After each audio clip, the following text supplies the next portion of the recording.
edition of the RCWR show. Drop in Thursday night of May 7, 2020. What is going on, my pretty babies? Gave you guys a heads up yesterday. We're actually going to be doing a Thursday night show. So that's what we are doing right now. Still working out the kinks over here because I'm now simulcasting. I'm like all over the place these days. So I'm trying to make sure that everything is just fine. And I think I finally did it right. Yay! We can celebrate here. So yeah, it looks like I tried to do this literally less than 2 minutes ago. And I got something weird that had kicked in OBS. And so it looks like I didn't have the stream key correct. So now we're good. And I see everything now. Remember on last, what was it? I think we were on last Monday, was it? Yeah, we were on last Monday, and I was telling you guys how I had a chat room where I can see where everybody is coming from all the social media platforms in just one place. And for some weird reason, the chat was not launching. I kept getting an error code, so I actually had reached out to support. Hey, this is what I'm noticing. Anybody been complaining? What's the 411? And support got back to me in a rather timely manner. Honestly, I sent that message. I probably heard back from them within 8 hours, and they said, no, we haven't heard any complaints. Everything's been running smooth as far as we can tell at our end. Here, check out this form. Maybe it can address some of your troubleshooting issues. And sure enough, it did. So I'm seeing what you guys are going to be saying no matter where you are right now. So welcome everybody. I know it's long-winded, but welcome everybody. So we are simulcasting on multiple platforms. We're simulcasting on YouTube. We're also, and I just right when I did that, didn't even do it that hard, I broke my goddamn pretzel in half. We're simulcasting on Twitch. We're simulcasting on YouTube. We're simulcasting on Facebook, and we're also simulcasting on Mixer. So welcome to everybody that's checking out tonight's show. So having fun tonight. We are definitely going to be talking about this week's AEW Dynamite, and we're also going to be talking about NXT. Also going to sprinkle in a couple of headlines, wrestling, non-wrestling related. You know how we do it here. So kick on back, relax, enjoy. You got to forgive me in advance, especially those of you that's going to be hearing the audio version of this. You're going to be hearing me snack on a pretzel. I'm going to resist it. It's my one and only pretzel rod. I'm going to try to resist it, but I'm the hardest working man right now because I am literally, I got off work less than an hour ago, and all I have been doing since I've come home is, all right, final little notes, mental notes I want to make about what I'm doing for the show tonight. Just preparation for tonight's show. That's it. So I haven't even had dinner yet. So that's what I'm saying. Hardest working man right here for you guys. Hope you appreciate that. Hope your week's been very kind to you all so far. And hopefully you are somehow enjoying some of this nice weather that we're getting. I mean, today over here in the DC, Maryland, Virginia area, man. Oh, gorgeous. Gorgeous. To finally be in a position week-wise where we're finally getting away from the cold wind chills, constantly feeling like wintertime, needing to keep your heat on and everything, and to finally have a nice, pleasant, warm, nice little cool breeze, but for the most part, warm day. Oh, man, today was just heaven. It was heaven. I enjoyed it for what it was worth when I was able to go outside, but hopefully you didn't stay indoors all day. Hopefully you got out there and enjoyed some of this weather wherever you are. Of course, maintaining your social distancing, wear your face mask and all of that good stuff. Look, I gotta tell you, with regards to this week's AEW Dynamite and NXT, this isn't a case for me where I had to, think long and hard about this or anything like that, because there's a gazillion other things that's on my mind than wrestling. But I watched the shows last night, and I actually watched it along with my girl Tammy, and we were kicking back watching, and I said to her, I said, oh, this is your first time in a good minute watching AEW with me, isn't it? Because you hadn't watched AEW with me, not really since maybe they launched. You watched a couple episodes, liked what they were doing, said they were on the right track, need to clean a couple of things up. You say, yeah, I haven't really watched it with you since, because normally her Wednesday nights, she's working late. And by the way, quick little sidebar. I don't know how it is for you guys, once again, in your respected neck of the woods, but basically here in the metropolitan area, they're slowly going to be rolling out phase one, trying to get all of the businesses, back open again and everything. And so, as you all know, Tams works in the healthcare industry. She primarily deals in dental. So her and all of her people at both offices, they are going to be going back for a week's worth of training beginning tomorrow, get refamiliarized with everything. But then, given what's going on with the whole COVID-19, they're going to get some pointers on this is how you handle this is how you handle that, precautions basically to take, and then they're going to be able to operate like normal once after that week is over. So everybody's basically back. No more collecting the unemployment. Everybody is back. So knock on wood, hopefully you guys, because I know a lot of you guys were telling me how, whether it was in an email or a private message or whatnot, I know a lot of you guys were just out in the open. I know some of you guys were telling me how you all had been furloughed, or your employer had to let you go and you had to seek employment elsewhere. Hopefully for those of you that, you're either still finding work, or now you're in this position where, depending on what you were doing before, hopefully with them opening up, puts you in a really good position where you can, get that job back and everything. But it was nice to kick back and watch both shows. Nice to have a little company watching the shows with me. And we watched AEW Dynamite first, and a couple of times my girl said, man, these guys, they just, wow, this is great. Why can't they do this over on Raw and SmackDown? It's like, your guess is as good as mine, huh? And I was like, I have the slightest freaking clue. But I gotta tell you, comparing both shows, it almost felt as if it was night and day. And then that's not me being biased in any type of way, that, because when I feel that, I speak on it. If I gotta give some constructive criticism, I'll give it. I don't want to just be coming on just crapping on something without saying, okay, this is the problem, and this is how maybe you can correct it for next go round. But Wednesday night, what we got with both shows, I gotta tell you, if I had to use an analogy,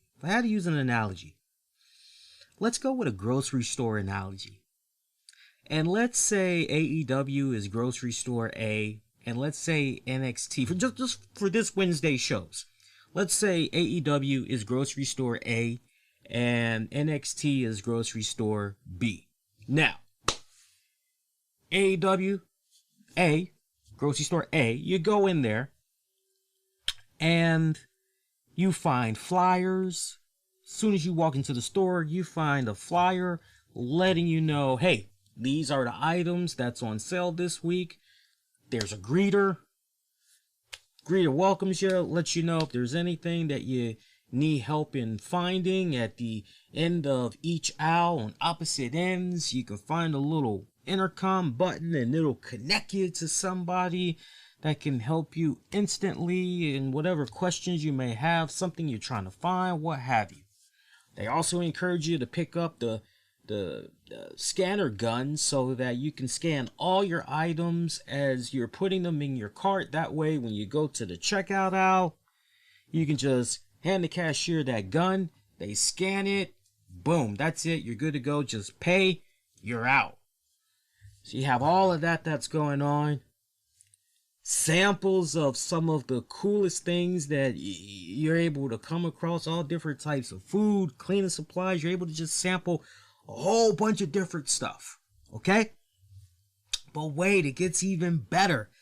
There's some type of a little raffle drawing. If you want to maybe enter it for the duration that you're there shopping, you can enter it, and and you could win, who knows what. Maybe you could win a coupon that you can use to take off of your items at the store, or whatever the case may be. It's clean. Every single aisle that you go down, it's freaking clean. Every single aisle you come across, the people that you're running into that work there, they have a nice smile on their face, asking you how you doing. And it's not as if they're going, I know people that are only checking out the audio, you can't see me, but you really should be checking out the webcast version. But it's not one of those, it's not the Soundgarden Black Hole Sun music video where the smiles are just Chuka here. It's not one of those type of deals. It's a sincere smile that they are giving you as they are legitimately happy to see you and everything. Great experience when it's all said and done. We could put a pretty little ribbon around it. You get the picture in your head. Run with it. Meanwhile, Grocery Store B, which is NXT, you go into the store. Nobody's greeting you. The floor's dirty. You got employees that's just talking to each other. There's something you're trying to find, and they're kind of acting like you're not really there. And then when you insist on being acknowledged, you get a rather shitty attitude from them because you interrupted their conversation when they are there ultimately to provide service to you. Are they not? Shit is mislabeled. Shit is just disorganized in the aisles. You're trying to find help. You seem like you can't find anybody. Then when you do think you found somebody turns right around the corner. It's like, oh shit, they saw me. And they fucking make a U-turn and they go back in the other direction. It's very scarce. Shit is spoiled or rotten. There's hardly anybody that's in there. That's how I kind of felt about AEW in this week's NXT. And again, I didn't need to be in a position where I needed to marinate on it for a day or two. I mean, immediately after me and the missus were done watching both shows, we just kind of went back and forth comparing notes for a couple of minutes there. And we both came to the same conclusion. Given the circumstance that's going on right now with this COVID pandemic, man, AEW, they have been really crushing it with their shows. I mean, they're really doing a really superb job, I feel, in making the best out of a situation. And in this case, making the best out of the fact that they do not have fans in attendance. And you would think, oh, well, look at what's happening with WWE. Surely AEW is going to be hindered as well. But this has really, I felt, in a cool way, made AEW say to themselves, well, let's think outside the box a little bit. What exactly can we do here? How can we make this be more playful? How can we make this be more entertaining? How can we make this be more of a cool experience for those that's going to be watching at home? Because this is our opportunity here where we can really kind of push the envelope a little bit here, whether we're live or not. This is a good opportunity for us to splice some stuff in here and really push the envelope a little bit. And the best part, we don't necessarily have to worry about fans getting hurt or anything. Of course, we want to have our talents, their safety and their well-being. Yeah, no brainer. We definitely care about that. But what can we do here to really make it entertaining as fuck? And AEW has been doing a really good job with that. I have to say, that's just my opinion. That's just my opinion. I could be wrong. I know we got some people that are either just anti-AEW or they are anti-NXT, but I try to be as unbiased as possible when I'm talking about these respected shows, and that's just honestly how I'm feeling about the execution of these shows this week when it's all said and done. So AEW for this week, quick matches here. Cody taking on Joey Janela. Cody defeating Joey Janela. That match almost went about 15 minutes. You know, that was a damn good opener. I gotta say, and I have been on this show a couple of times over the past few months, and I have said, Joey Janela, what the hell? Joey Janela, and I even jumped out there to the point, if you all recall, that's been checking out the show for a couple of months now, I even said, man, Joey Janela, maybe he came to AEW a little bit too soon because his bread and butter was out there on the free agency market, the independent scene, and his name was just, it was catching a lot of fire, especially when he was doing those Joey Janela spring break, those little shenanigan parties he was doing and everything. That was really catching him some serious momentum and everything. And when he first joined AEW, I said, okay, great. This is great. Hey, we got Joey Janela. Okay, great. But seeing how things were going with him, those first few months was very, very rocky. I gotta tell you, very, very rocky. I wasn't liking it. And it made me question whether or not it was a smart move for Janela to be a part of AEW. And, recently he's done, you've been watching AEW program and you've seen he's done a little bit of, repackaging, so to speak. It's really been kicking into high gear ever since he and Penelope had broke up in real life and everything. That's where he's kind of technically gone in a different direction and everything. And for me, up until the match he had with Cody, I still considered him to be a bit lost in the wind, so to speak. But this match that he had with Cody on this week's Dynamite, I gotta tell you, he showed me things that honestly made me say, yeah, not only do I see why AEW wanted Joey Janela involved with the promotion, but also, yeah, Joey, I see you now. I'm now believing in your stock here. You are, you may not have the physique like a EC3 or, a Zack Ryder, or, you may not have the charisma of insert whoever, but I see the potential. And it's amazing how just with that one match that Janela had against Cody. Now, granted, because I got to be a little bit consistent here. You've heard me from time to time say, oh, hey, as good as this match was, I don't really think this match should have gone this long.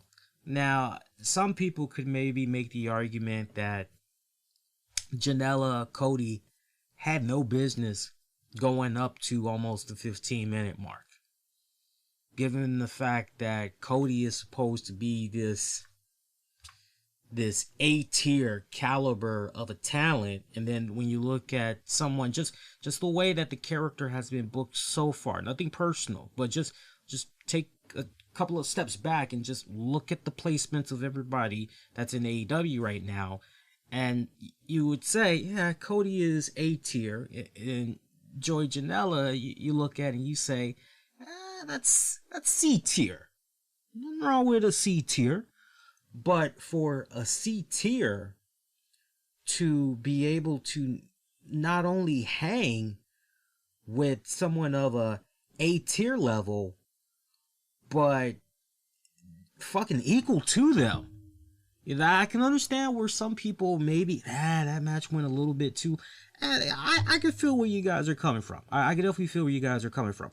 I think the only way I can we'll look at it this way, is if I were to come at you and say, well, if it's a once in a blue moon type of deal that you're doing with Janela, I think fans would be totally fine with that, and not for nothing, but the psychology of that match, not for nothing, it was actually on point. I gotta tell you, when I first heard Janela was going to be facing off against Cody, I was under the impression that Cody, that's the thing, Cody is not Dwayne "The Rock" Johnson built.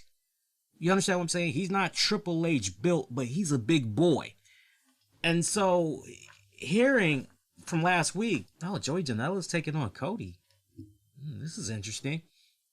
But then to see the show this week and have both of them in the ring, like, okay, well, the size, the build, okay, it's all right, it's believable, but not for nothing what I've been seeing of Joey Janela as of late. I gotta tell you, of all the matches that they had on Dynamite this week, I thoroughly enjoyed that match the most, to the point anybody that didn't watch Dynamite this week, that's the one match I need you all to go out of your way and check out, is Janela taking on Cody. I can't give any more compliments. Cody, and I can't go on with the rest of the card before saying this, which is kudos to Cody.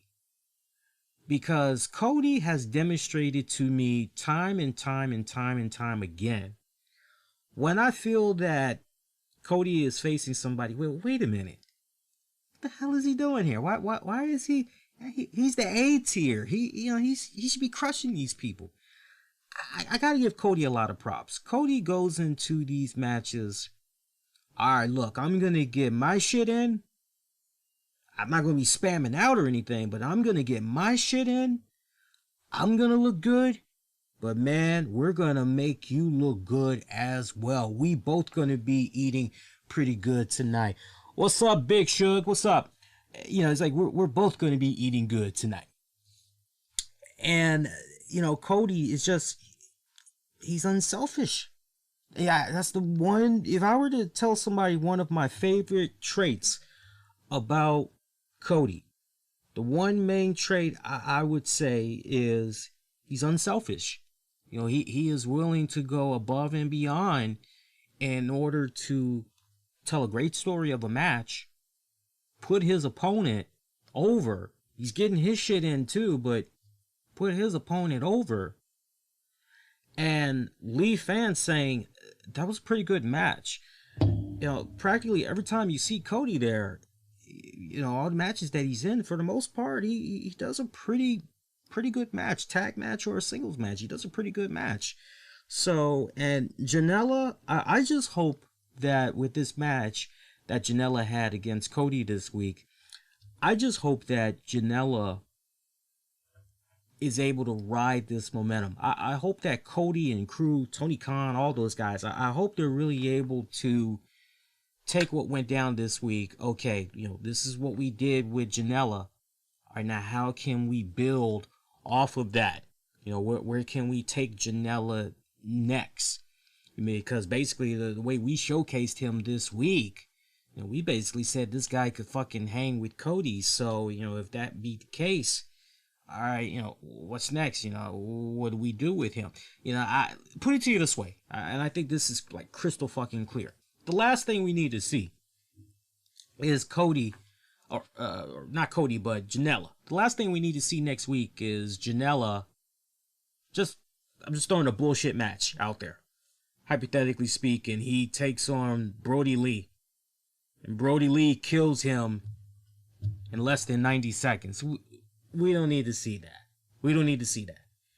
If you want to maybe play a numbers game where Joey Janela is minding his own goddamn business and the Dark Order fucking destroys him or something of that nature, he's ambushed, and all things lead to him ultimately teaming up with some other guys, join forces to try to even up the odds, even up the numbers against Dark Order. Okay. And everybody, all the good guys are eventually going to get their comeuppings. Okay, I'm down with that. But last thing I want to see, especially after the match that he had against Cody, last thing I want to see, and I don't think anybody wants to see, for that matter, is Janela next week, like I said, taking on, Brody Lee, or getting his ass handed to him by Lance Archer, or insert the name, Swagger. I said Swagger. Sorry, Hager. It's going to take me a while to get used to that.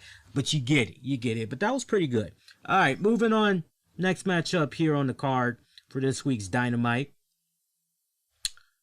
Non-title match first time essentially since she became the AEW Women's Champion, Nyla Rose. We saw her in action. She had a squash match against a newcomer.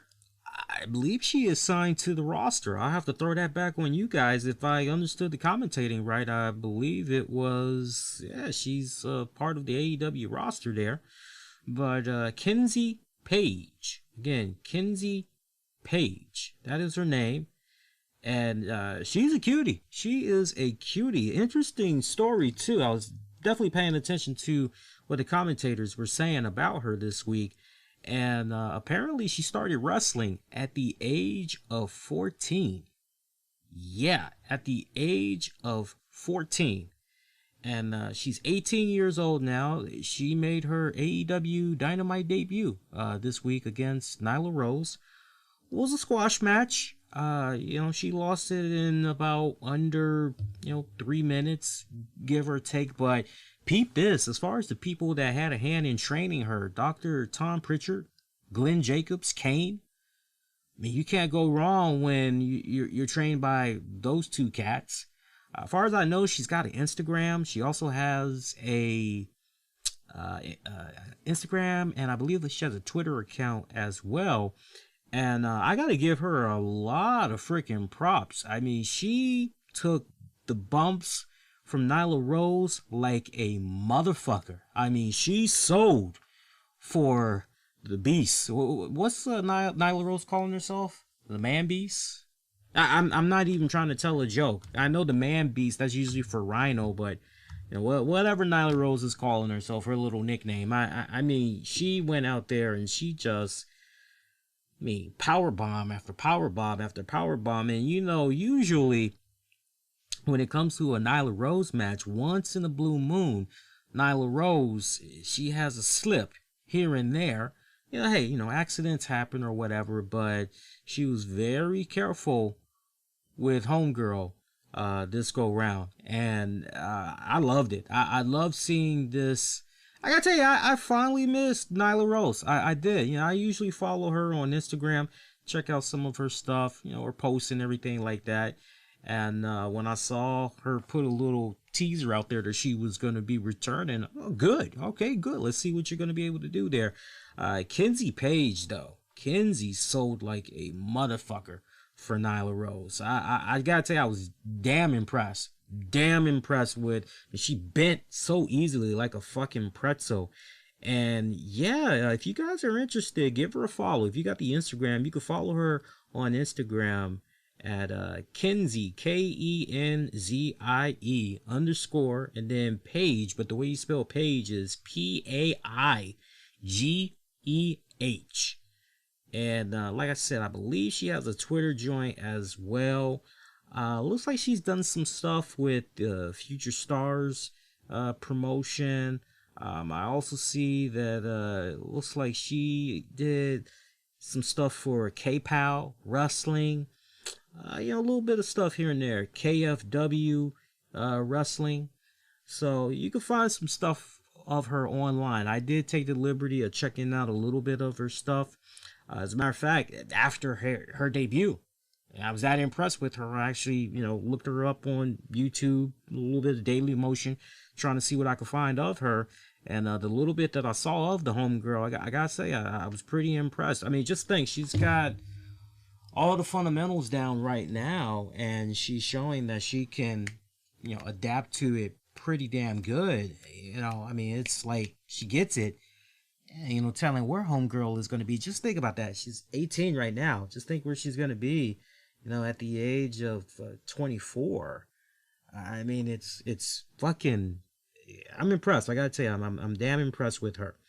I hate when I get these messages. I got a personal message here. Somebody from the Washington, D.C. area wants to know if I can promote their cleaning business. Give me a second here, guys. Yes. I'm live right now.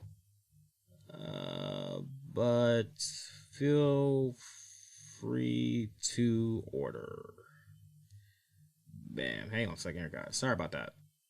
But this is how, this is how we kind of make some of our revenue. Sometimes we get little ad opportunities. You gotta be on top of that shit. All right, so next up here, let's see, we're still on AEW, aren't we? Yeah. Non-title matchup. Jon Moxley was in action. He took on Frankie Kazarian. Moxley picking up the W. That was actually another good, entertaining matchup. But for me, now, and I'm not being silly when I say this, but for me, what was the biggest story about this match?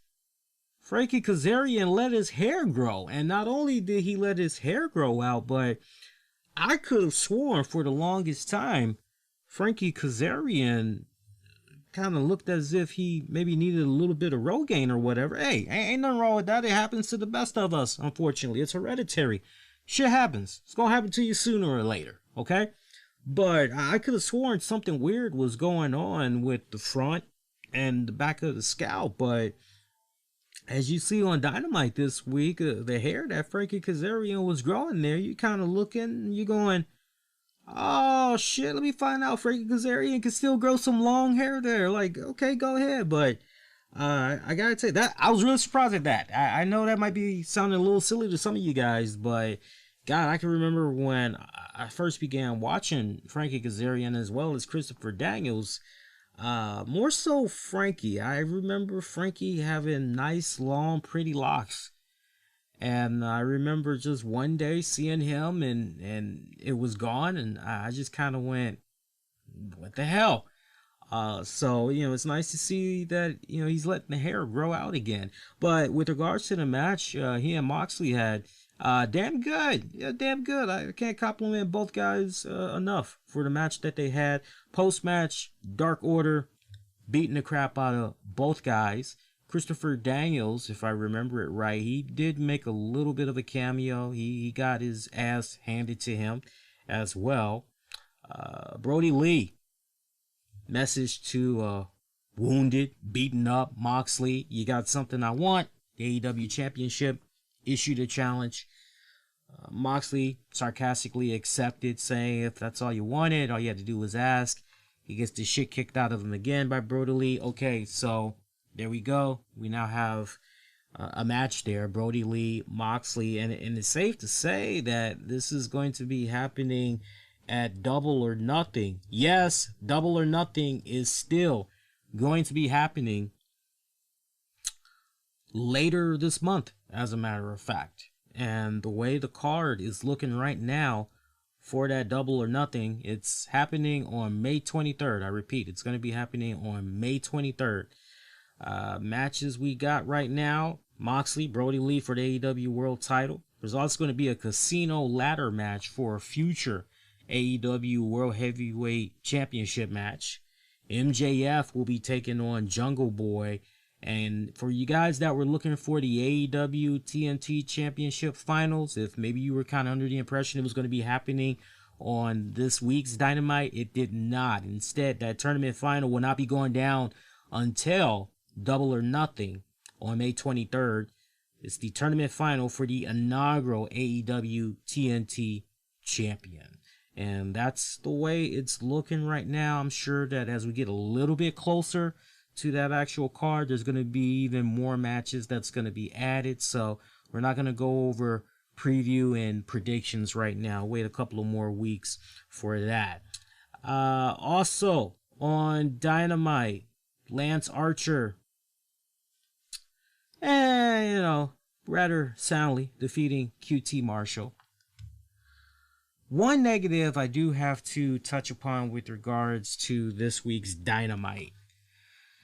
Yeah. It was kind of weird here. And it kind of follows up on the Lance Archer defeating QT Marshall and all that. Now, Brandy was at ringside.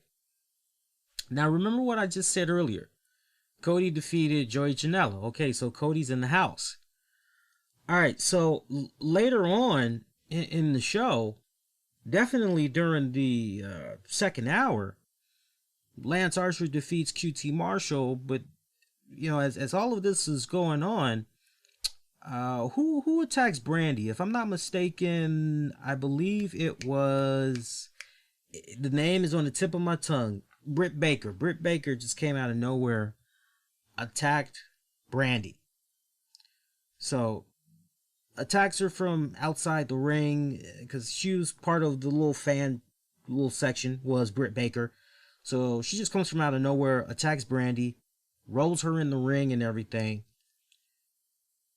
Jake Roberts actually gets in. He's got a fucking snake, and I tell you, if there was ever a time to go, you dirty ass old man, that was the fucking moment, because Jake Roberts, he just lays this big ass fucking snake. I don't know what kind it was, but he just lays this big ass snake all on her body and everything. It's like in between her legs, it's on her chest. And the snake, I'm thinking to myself, that snake ain't gonna do nothing. That's a well-behaved, well-trained snake. It ain't gonna do nothing. To the point, it was all up on the chest of Brandy, close to the face. It was almost kind of like, hey, how you doing? What's going on with you? It was kind of like one of those type of deals. But to add insult to injury, you got Jake Roberts, who gets on top of her, and he's kind of like doing push-ups on her, but he's kind of being seductive about it as he's talking mad shit to her. And I just couldn't help but just put my fucking Jake Roberts voice on. Hey, how you like that, baby? How you like that snake? That's big snake for you there, Brandy. Little snake in you, Brandy. I just couldn't help but go that route. But you got to go back and see that. If there's ever a moment where you go, you dirty ass old man, that was the moment. But yeah, the big question you're asking yourself is, where the fuck is Cody? You know, where the hell is Cody?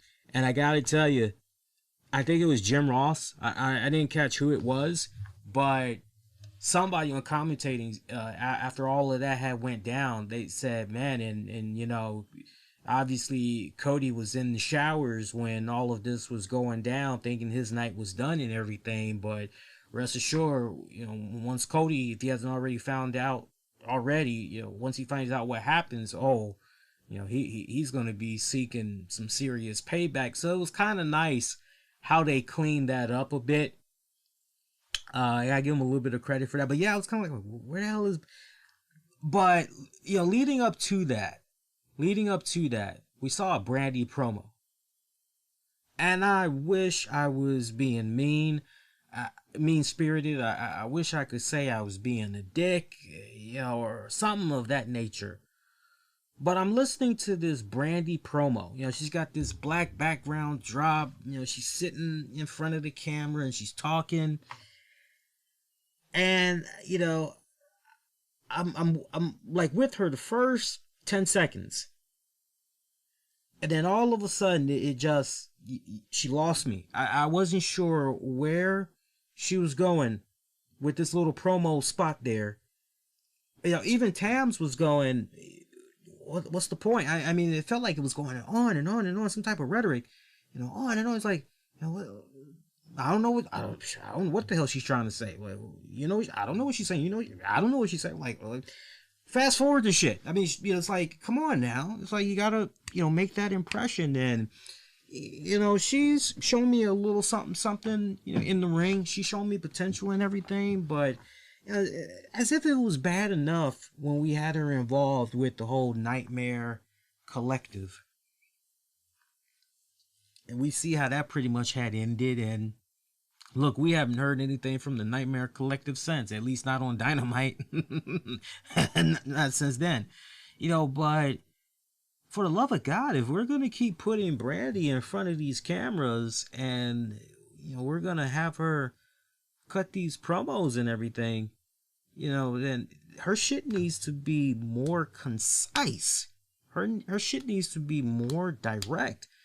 You know, she don't need to be spamming out, you know, spasming all over the fucking place. You know, just give her 2-3 fucking little breadcrumbs and fucking go there already, you know, because I hate to say this, but as beautifully stunning as Brandy Rhodes is, and she's fucking gorgeous. I love the sister. She's gorgeous. But that's not enough to fucking, okay, pretty face. Oh, Brandy, okay, what's up? What you gotta say this week?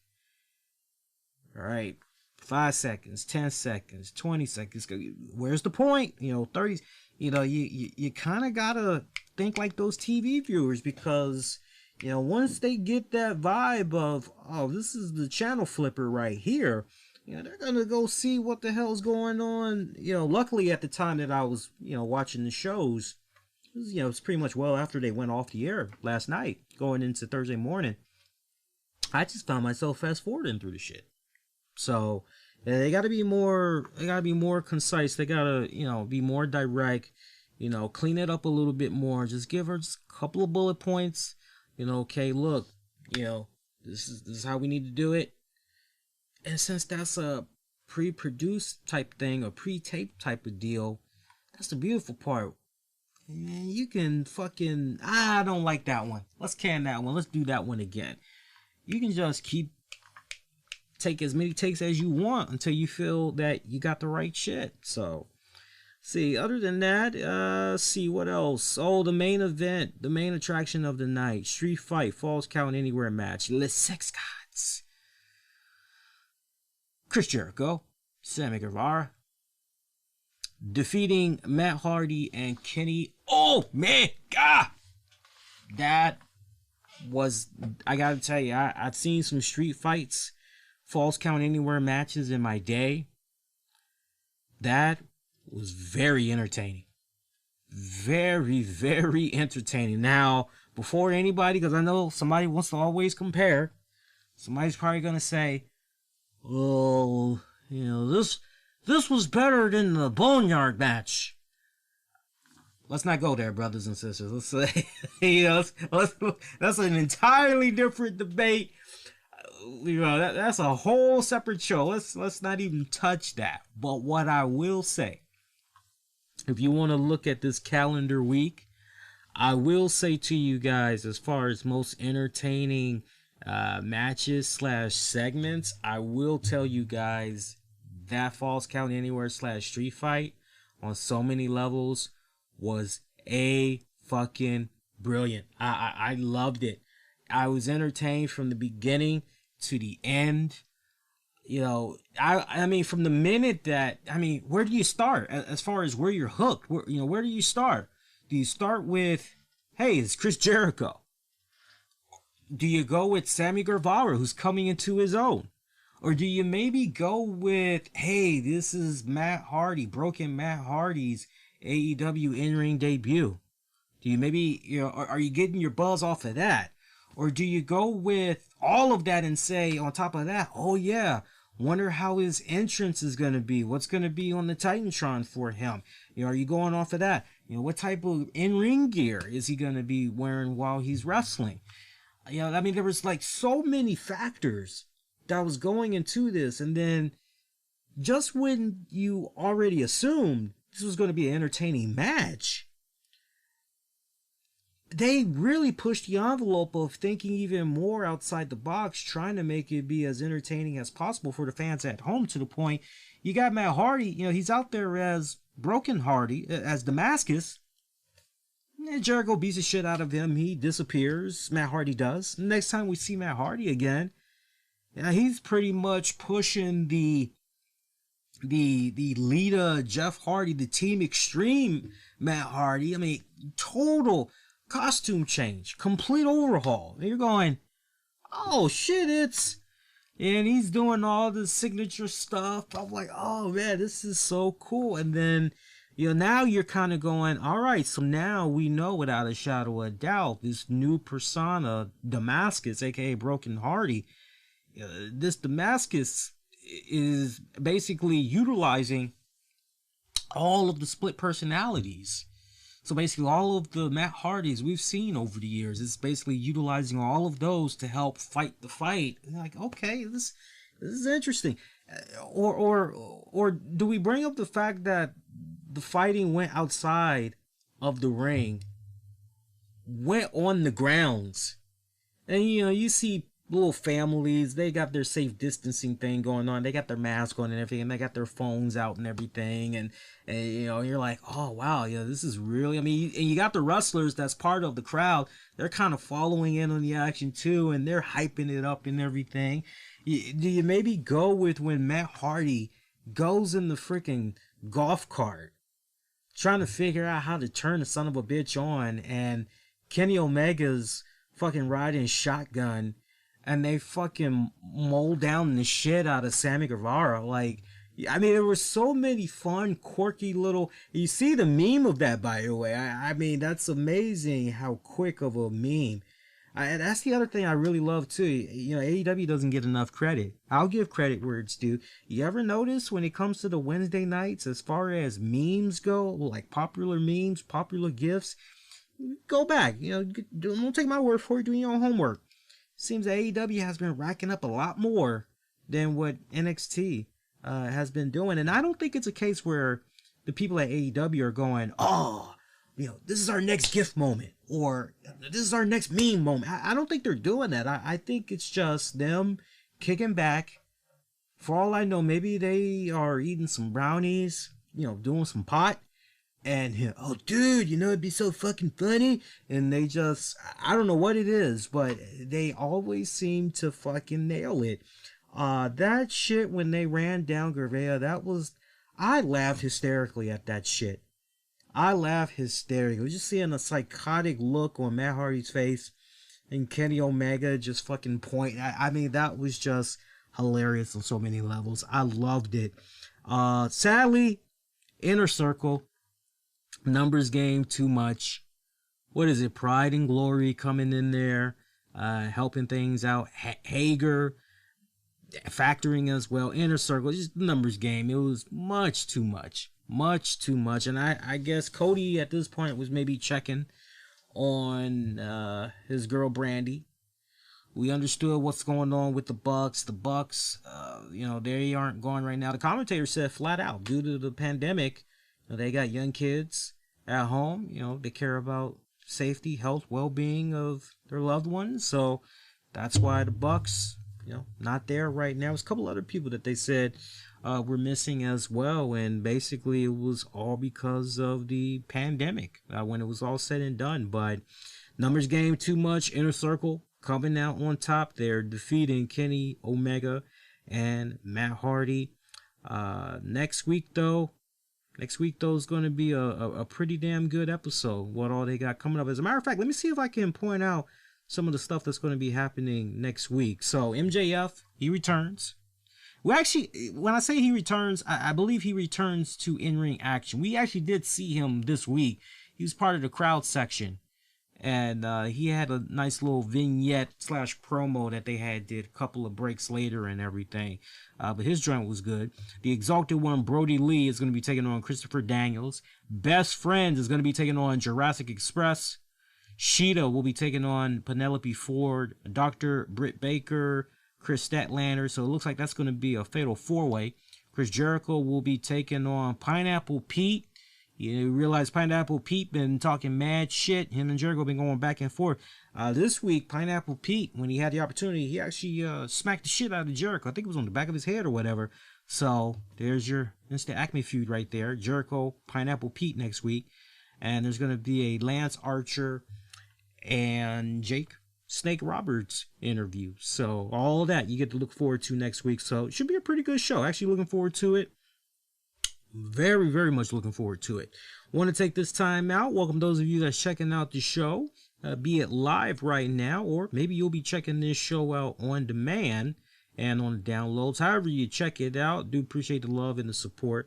As always, remember we're streaming right now on multiple platforms when we're live these days.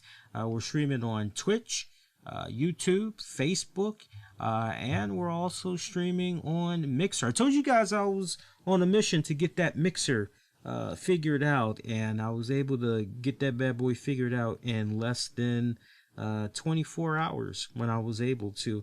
And yeah, so you know, I'm able to see what everybody is saying. That's the beautiful part about the way I got everything set up now. So despite the fact that I'm on all of those platforms that I just mentioned, if anybody posts anything, I have one chat room where I can see where everybody is coming from, because I get a nice little logo, letting me know where everybody is, how they're checking out the show. I get to see the little icon letting me know where they're from and everything. So it's fucking badass. I fucking love it. Fucking love it.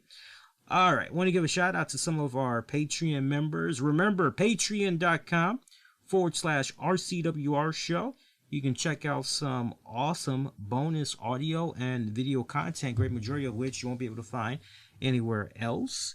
Always love it when I get little private messages from folks letting me know that they had checked out, this particular thing on Patreon, or this particular thing, lets me know who's paying attention to what. I love that tremendously. I'm definitely going to be putting some stuff up this weekend, so be on the lookout for that. 5 smackaroos. It gets you everything. It gets you everything.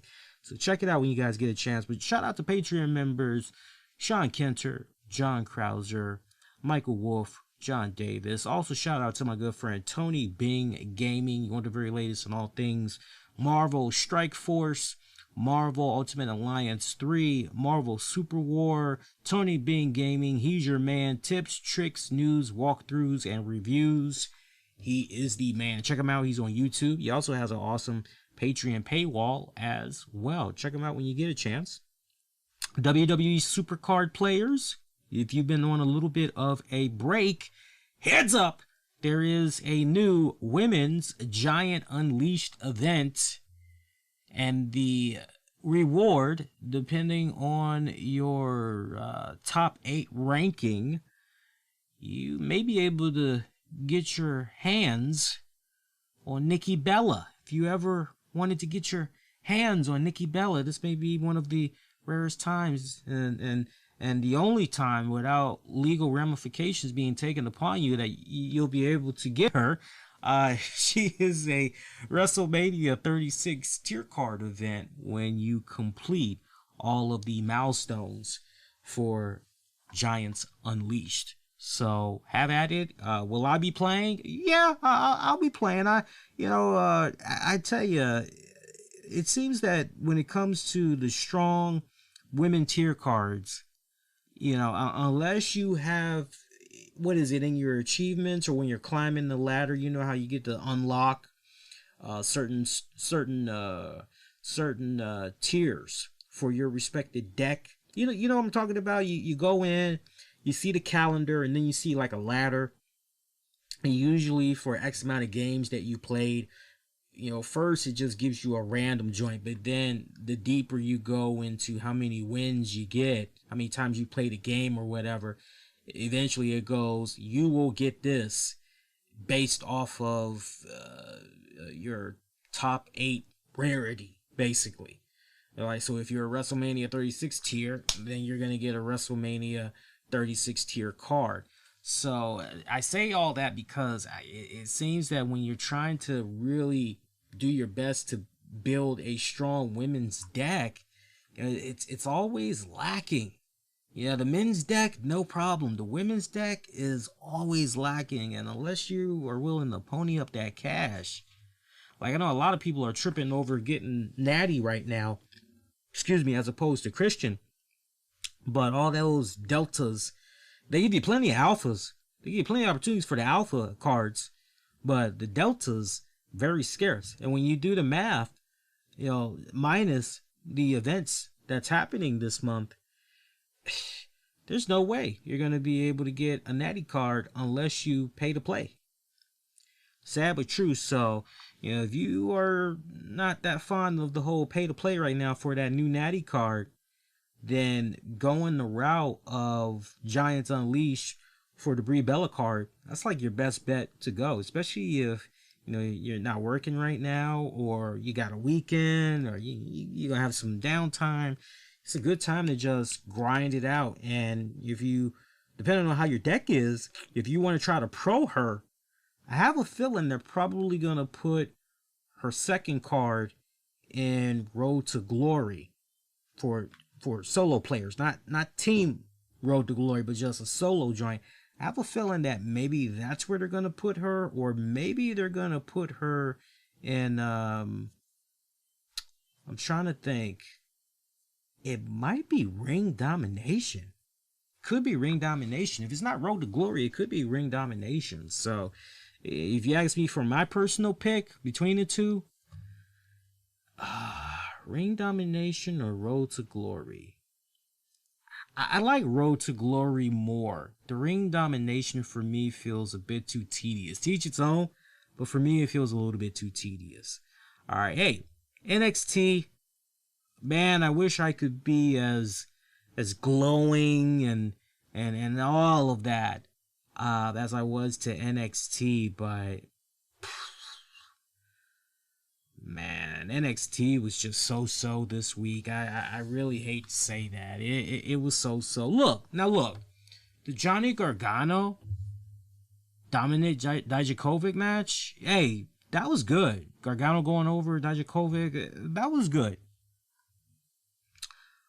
A little bit bullshit in some areas because I keep looking at Dijakovic. I'm looking at how big and massive this guy is, and I'm looking at Gargano, and I was happy that homegirl Candice LeRae was actually at ringside doing a little bit of interference and all. That kind of balanced it out for me a little bit because before I was just going bullshit. But that part it was I enjoyed it. It was entertaining. I had a hard time believing in what I was seeing up until Candice LeRae really got in there. But if I can just kind of not be a stickler, that might be me being a little bit of a dick. So I can admit that. But if I can just push that to the side, actually it was a good match. Interim NXT Championship Tournament, Akira Tozawa defeating Jack Gallagher. What was the point in this? I mean, it was barely a match. Barely went 3 minutes. Chelsea Green defeating Xia Li. Had a little bit of help from Aaliyah. Chelsea Green going over. I mean, that didn't even go 2 fucking minutes. I had to do a double take and I actually had to rewind it because I thought originally it was Zelina Vega that was coming out there to help out Chelsea Green. And I actually was saying to myself, why is Zelina Vega out here helping Chelsea Green? That makes no sense to me whatsoever.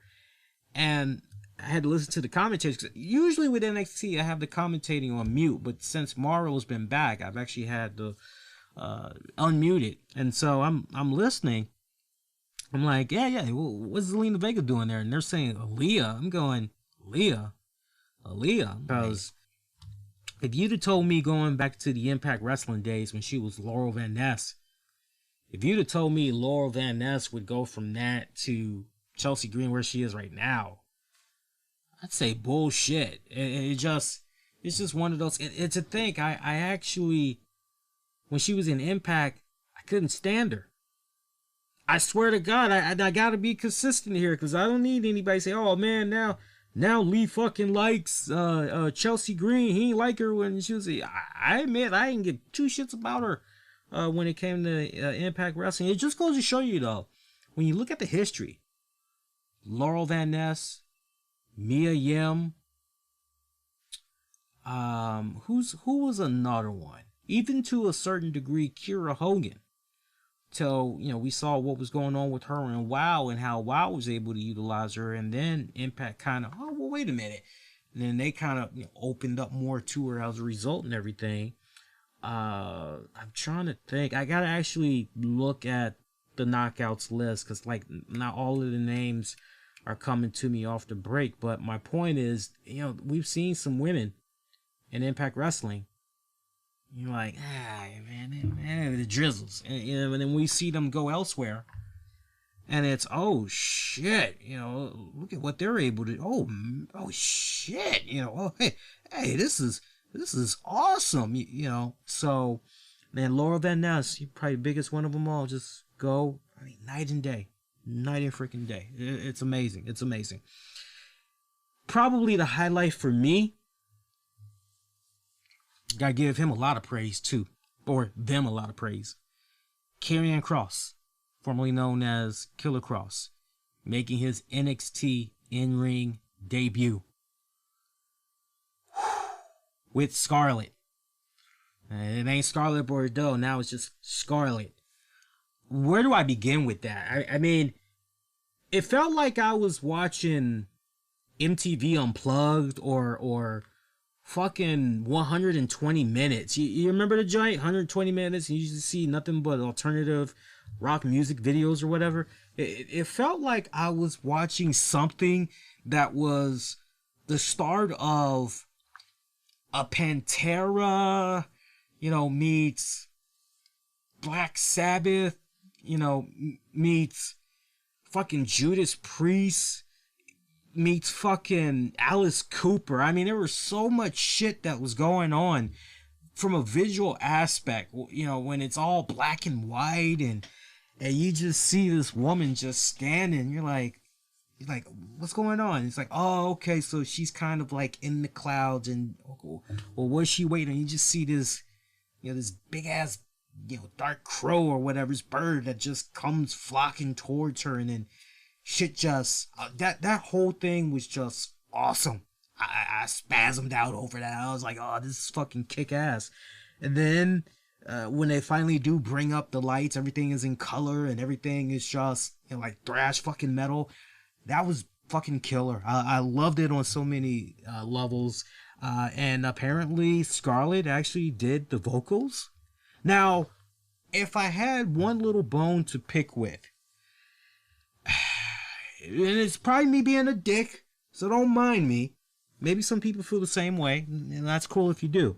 But I had one gripe with the entrance, which is this.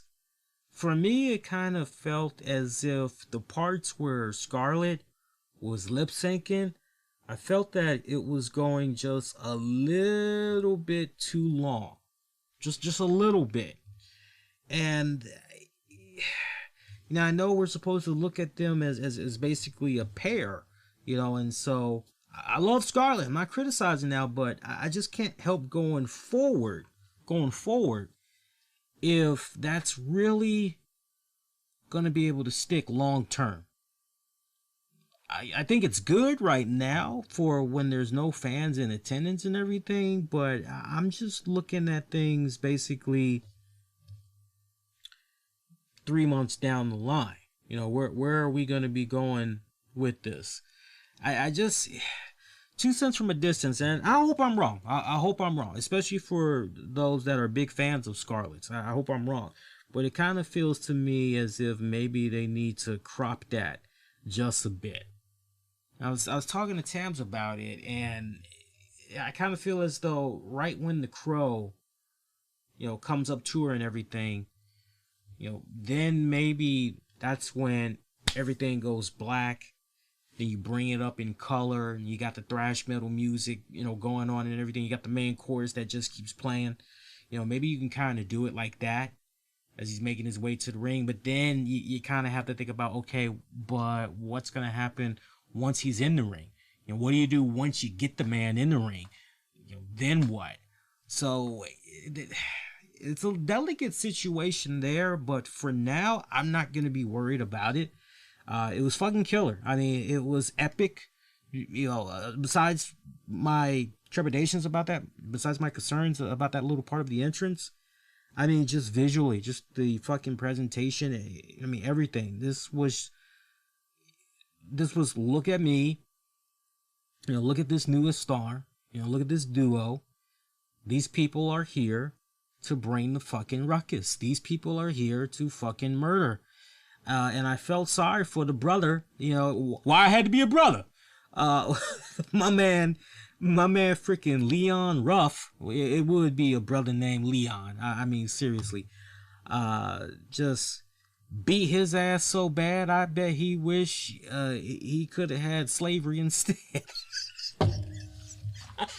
I mean, my God, don't take my word for it. Y'all gotta go back and look at that match. I mean, he beat poor little Leon. He beat that man so bad. I'm just picturing poor Leon, man. I was better off just kicking back, just 1, 2, 3 little cotton balls, 3 picking, 4, 5 picking cotton balls. Yeah, God damn, that was rough. That was rough, man. Oh my God, just why I gotta be a brother though? But man, nobody else was available. Fucking Fucking, I'm trying to think who else is on the fucking card that could have been sacrificed. Fucking, where's Brooklyn Brawler when you need him? If there was ever a time to dust off Brooklyn Brawler, you know, I told Tabs, I said, Killer Cross, man, he beat the black off that boy, didn't he? I was like, I mean, that was brutal. That fucking match was brutal. But you know what? If you're trying to set the tone for a guy, exactly, Chris, he beat him like he owed him money. Exactly.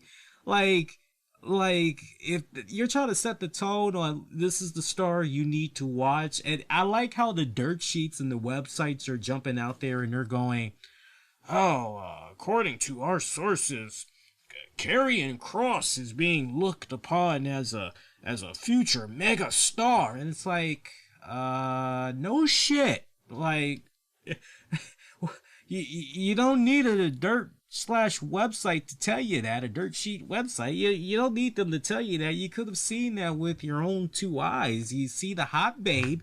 You see this good looking dude with a killer fucking physique that has these killer fucking eyes that looks like he's about to snap any minute and break you in fucking two. He's got this epic freaking entrance, a kick-ass entrance. I gotta tell you, and let me take it a step further just to show you guys, despite that Scarlett Bordeaux lip syncing part, let me tell you how much I enjoyed that. As far as new talents that's come on board recently, other than Finn Balor, you know, that really stood out. It's like, man, that entrance, oh, that was grandioso, that was killer fucking good. Other than Finn Balor, I gotta go with AJ Styles. You know, I still get pumped up when I hear his entrance and all that. I gotta go with Karrion Kross. It's that fucking good. They made him look like a fucking star. They made him look like, watch this guy.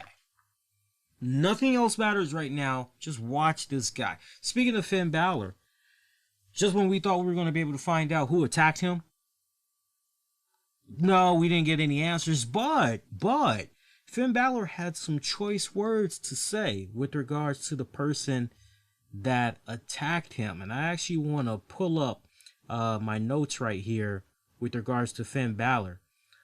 He says that he knows that people usually come after the top guy for the push. You know, and he mentioned the whole thing about fancy lighting, you know, smoke work, you know, grandioso entrance, all of that shit. And he basically said whoever attacked him won't get a push, they'll get squashed. So it's like, okay, yeah, but who attacks you? Like, because, like, we're all saying to ourselves, well, he's going to tell us who fucking attacked him, right? Well, apparently, no, that wasn't the case. Cameron Grimes defeated Denzel DeJournay. We were on his name last week, weren't we? We were talking about how that sounded like something, what, like some type of chicken or whatever, right? Well, Balor gets in the face of Grimes. Say, hey, you were talking shit about me. Yeah, I remember you. I remember you talking shit about me. What's up now? Talk that shit now. Grimes getting his ass whooped by Finn Balor. That was pretty much it. So now the $1 million question, who attacked Finn Balor? I was led to the impression, based on what he said in that promo, before he attacked Grimes, maybe it was Killer Kross. But if now we're going with this whole whodunit, we're going to play a game of Clue. Okay, you know, whatever. All right, I'm not going to even speculate as far as who I think. Give me another week to process everything so far. And by next Wednesday or Thursday, I'll be able to let you guys know who I would like to see maybe be the one responsible for attacking him. Main event match of the evening. Only got one more match to talk about. Adam Cole, baby, taking on Velveteen Dream for the NXT Championship. Good match. Wish it would have went a little bit longer. They went about almost 12 minutes. You know, was an okay match for what it was worth. Adam Cole retaining the championship, continuing his long reign. I gotta tell you, the match between Dream and Cole, it started off pretty good, but then it kind of felt, if I gotta be honest, it just felt blasé after the first couple of minutes, after the first half, honestly. I mean, they went into it really good. I gotta give them both a lot of props, but, you know, for me personally, it just felt, and I think what probably really killed the buzz was when Roderick Strong, Kylie O'Reilly came out. Can't remember if Bobby Fish was in there. I can't remember, but you know, when they came out, and then my man Samuel Shaw. I know I shouldn't be calling him Samuel Shaw, but you know, y'all know exactly who I'm talking about. He's under a different name now. He slid from underneath the apron there, and he pretty much was beating the shit out of the Undisputed guys. But as a result of what he was doing, the referee, if I remember it right, the referee, he somehow inadvertently took a bump or whatever. Loomis, Samuel Shaw, Loomis. The guy's name is Loomis now. So somehow in the whole process of this, the referee, he gets a bump, and so he's kind of out of it. Loomis is doing his thing. Velveteen Dream, he actually connects with a signature move, Rainmaker as a matter of fact, tries to go for the cover. There's no ref. Dream tries to take out the rest of UE. And then the last shot by Adam Cole, boom, Adam Cole retains the title that way.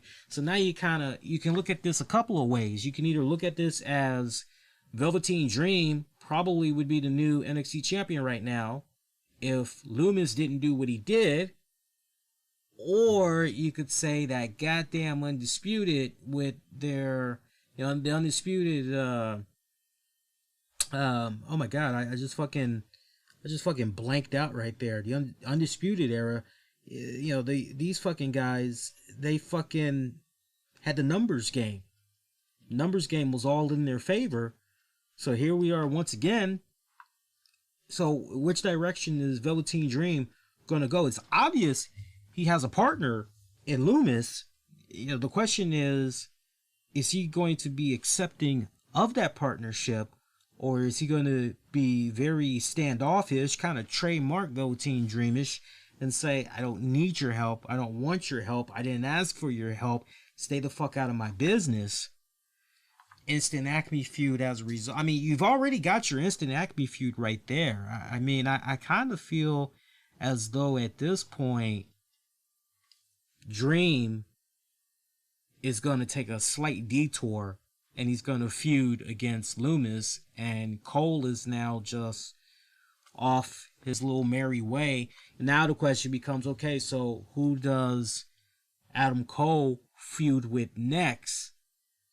Being a little selfish here, I personally would love to see Cole feud against my man,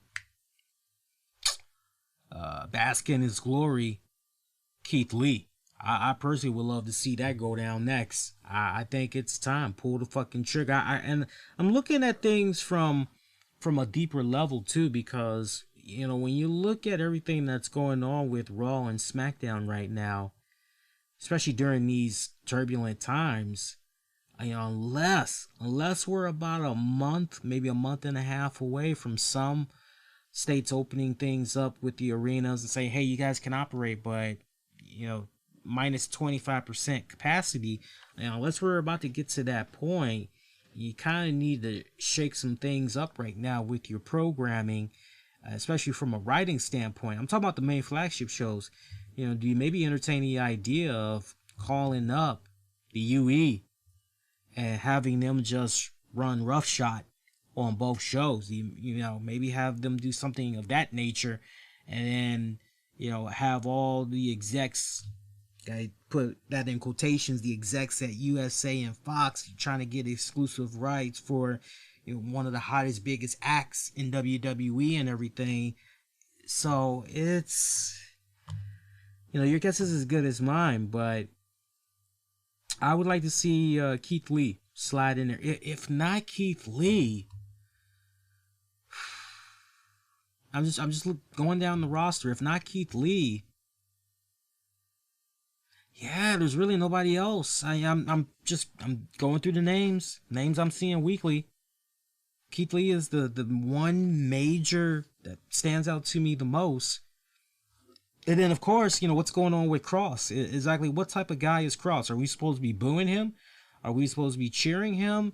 We need more of a developing story with Cross there. Try to figure out, what's going on with him. Is he a tweener? What's going on with him? But yeah, NXT this week, so-so. A bit so-so of an episode. Now, look, I don't even know what's going on with the ratings just yet. But if I were to speculate, and if anybody wants to throw the ratings up in the chat, go ahead. But let me just make a prediction real quick with regards to the ratings.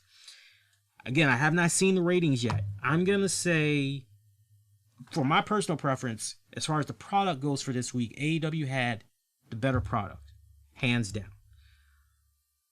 It was more entertaining. It was more engaging. It honestly kept you, I won't say it kept you at the edge of your seat, but they did a really good job in keeping you entertained each segment given the circumstance. I'll definitely give them their due. Ratings wise, I'm going to say AEW wins. Ratings are probably already out. And if somebody want to post them in the chat, go ahead. But I haven't looked at the ratings yet.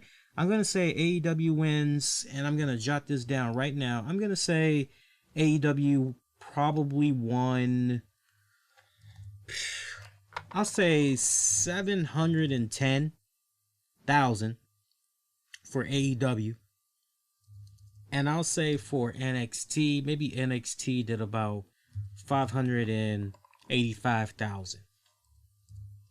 So again, I'm saying AEW 710,000. NXT, I'm saying 585,000 for the ratings this week. So if anybody wants to look up the ratings info real quick and post it, that'd be much appreciated. What's up, Jace? What's up, Jace? And who else we got in there? Paul said you just got cut off on Facebook and then you came back. Weird. All right, so let's see what's going on. I am seeing the chat here. Sometimes you guys got to forgive me. I have the chat on now, so I'm gonna make sure the chat is just right where it is for the rest of the duration of the show. Sometimes I get a little bit lost in the talk here, so let's see what's going on here.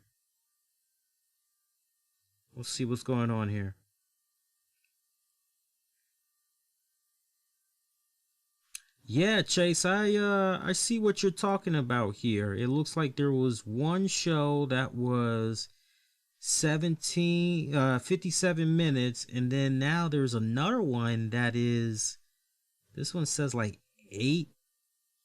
This one says like it's fucking 8 hours or some shit like that. That is weird. That is weird, Chase. Let me see something here, Chase. Let's see if I can help you out real quick here. And sadly, that cannot be rewinded, can it? Yeah, I don't think that can be rewinded.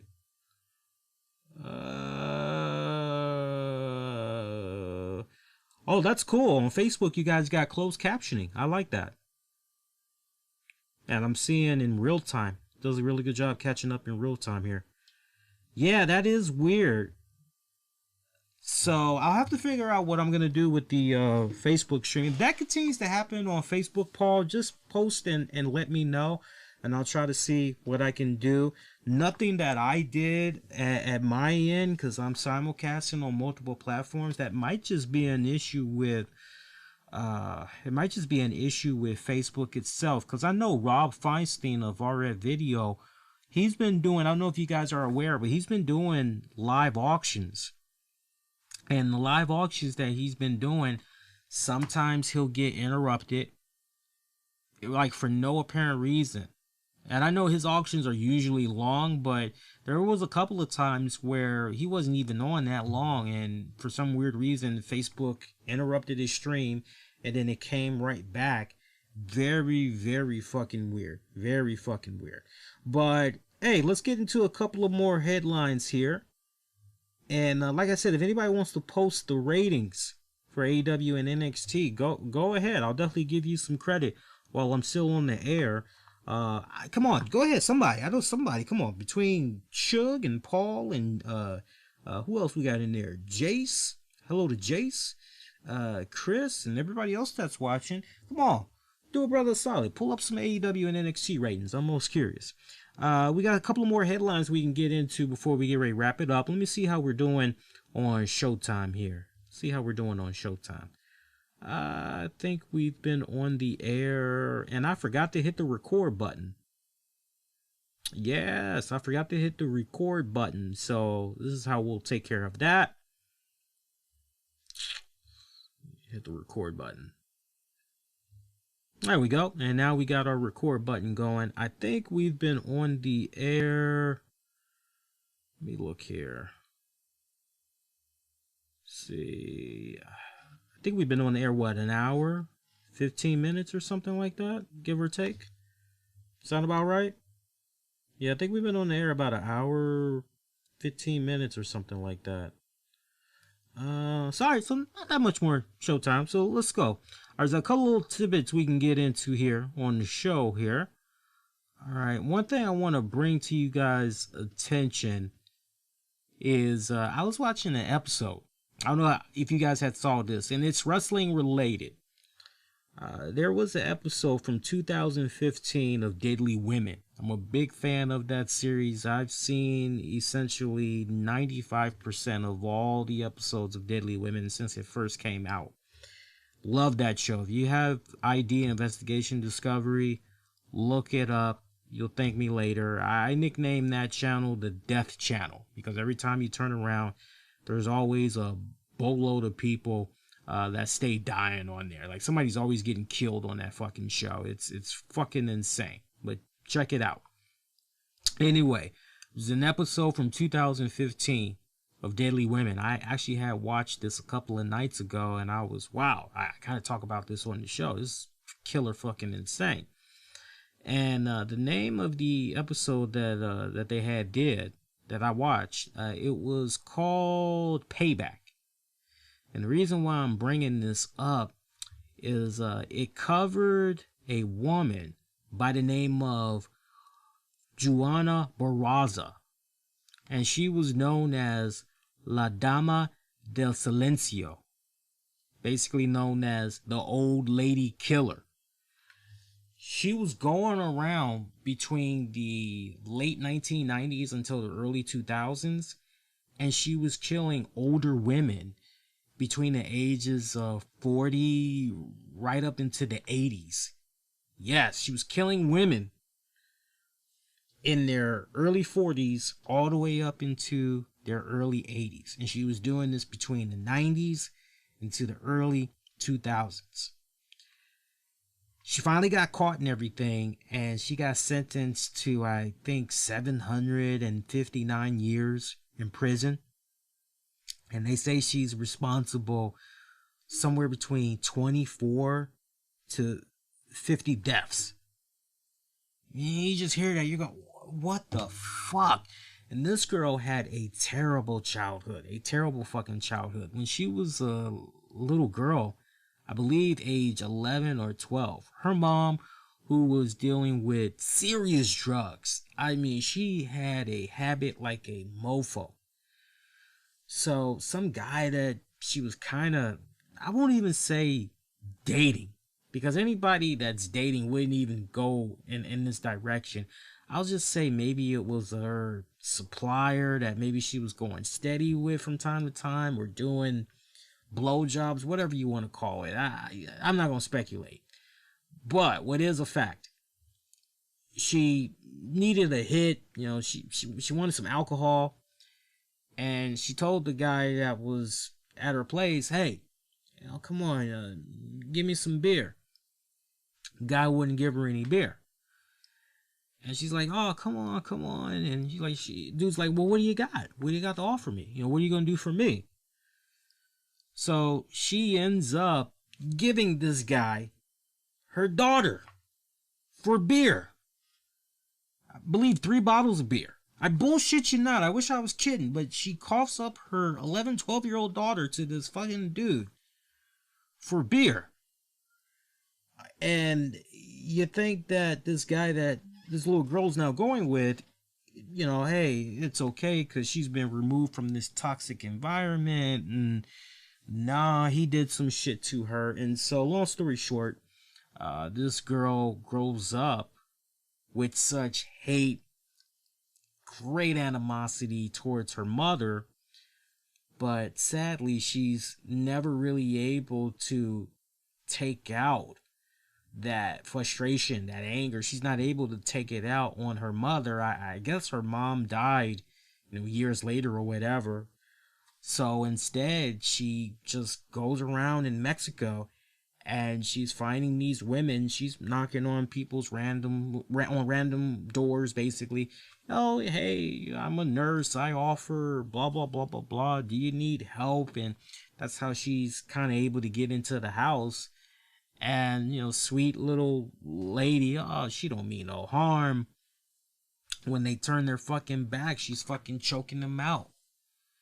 And, yeah, this broad, man, when you look her up and you see the photos of her, she was a big broad. I mean, her face looks very fucking manly. This girl, fucking muscular like I don't know what. But yeah, she was going around killing people. Highly recommend you check that out if you're into stuff like that, because I know a lot of you guys are into the whole dark side of the ring and everything. And I gotta tell you, after I got done watching this episode, and I'm actually gonna blast Evan and them out and say, hey, you know, you guys looking for something to do for next season, y'all need to do one on Juana Barraza. I think that would have a lot of people talking. You know, it may not be a well-known name for some people. It may not be mainstream, but it definitely fits what the dark side of the ring guys are all about. So check that out when you guys get a chance. Again, it's from 2015 episode of Deadly Women, and the episode is titled Payback. Check it out. Meanwhile, MLW, Major League Wrestling, they announced that they've postponed a MLW event in Chicago set for June 12th. Now they've pushed it to June 5th, 2021.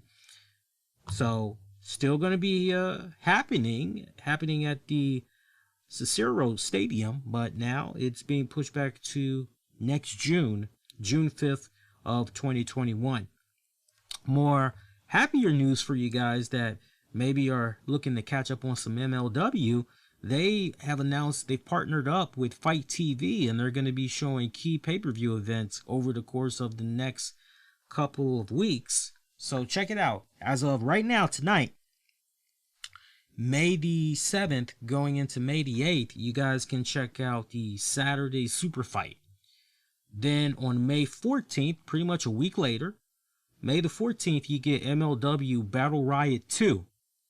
Then the week after that, May 21st, you get the MLW Opera Cup from 2019. So check that out on Fight TV. Also, while you're at it, subscribe to the RCWR show. Not sure if you guys are aware of it, but the RCWR show with Lee Sanders is also on Fight TV. And pretty soon, I'm going to be talking to the guys there to see if we can try and figure out ways we can stream content on there as well, live that is, but we do have content available on Fight TV as well.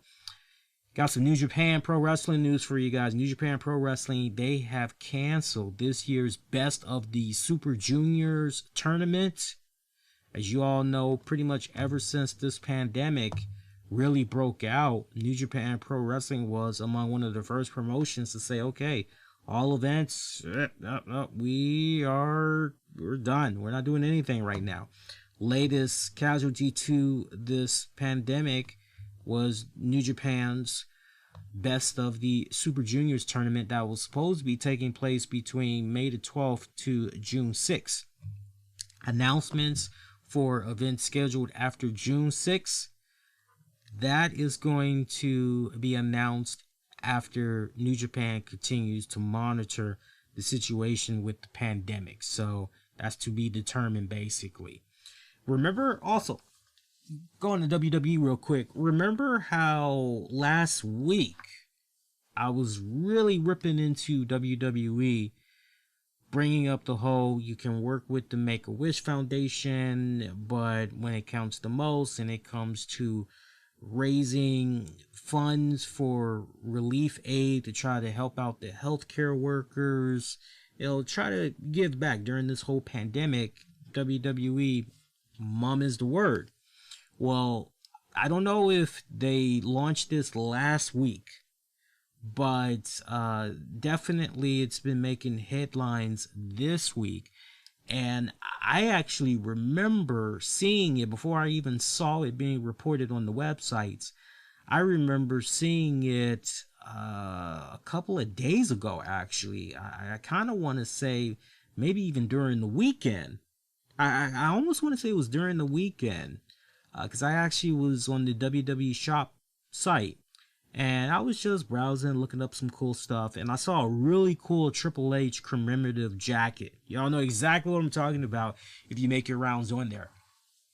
And the front, but the back was really cool. The back was really cool. And apparently WWE, and I saw it then when I was looking at the Triple H stuff, they're now selling CDC compliant face mask that's patterned after some of your favorite WWE superstars. Now, here's the cool part that I love about this, because remember something that I also said on the show. I said, do something, 100% proceeds. Well, you buy these masks, 100% of net proceeds from purchases will go to support AmeriCares Foundation Incorporated, who are delivering medical supplies to healthcare workers. So if you guys are in a position where you can give, know that your money is going to a very, very good, worthy cause. It's so funny too, not to make it about myself, because I'm not, but it's something that I get at the new job from time to time, as especially working the front line. Happened to me today. I had a customer that was trying to give me a $10 tip. And she paid in cash, but she wanted me to keep the $10 bill for myself. And I told her, I said, no. I said, I appreciate that, but no, I'm okay. And she goes, oh, but I appreciate everything that you're doing. You being out here risking your health. I said, really? I said, I'm good. I appreciate the gesture. I'm good. I said, if you want to do anything, take that $10 and maybe donate it to St. Jude's. Oh, okay, yeah, that's a very good point. You sure? I said, yeah. I said, I insist. Please, take that, donate it to the kind folks at St. Jude. And a couple other customers had saw that, and they liked that gesture. They liked the fact that I had declined the money and everything. And no. It's like I'm being paid. I'm good. The richest reward that I can have right now is a couple of things. Knock on wood, I have my health. Knock on wood for that. I also am fortunate enough to be in a position where I was able to easily, right before the shit really hit the fan, I was able to easily transition from my first job of 10 years to this new job and still keep the cash flow coming in without there being any interruptions. 3, I'm working somewhat remotely, even more closer to home as a result of where I'm working at now. So, I'm blessed on so many levels. So, it's like, hey, that extra money, would it have been? Yeah, it's like, but I'm good. But if you are in a position where you can give, you want to do something cool.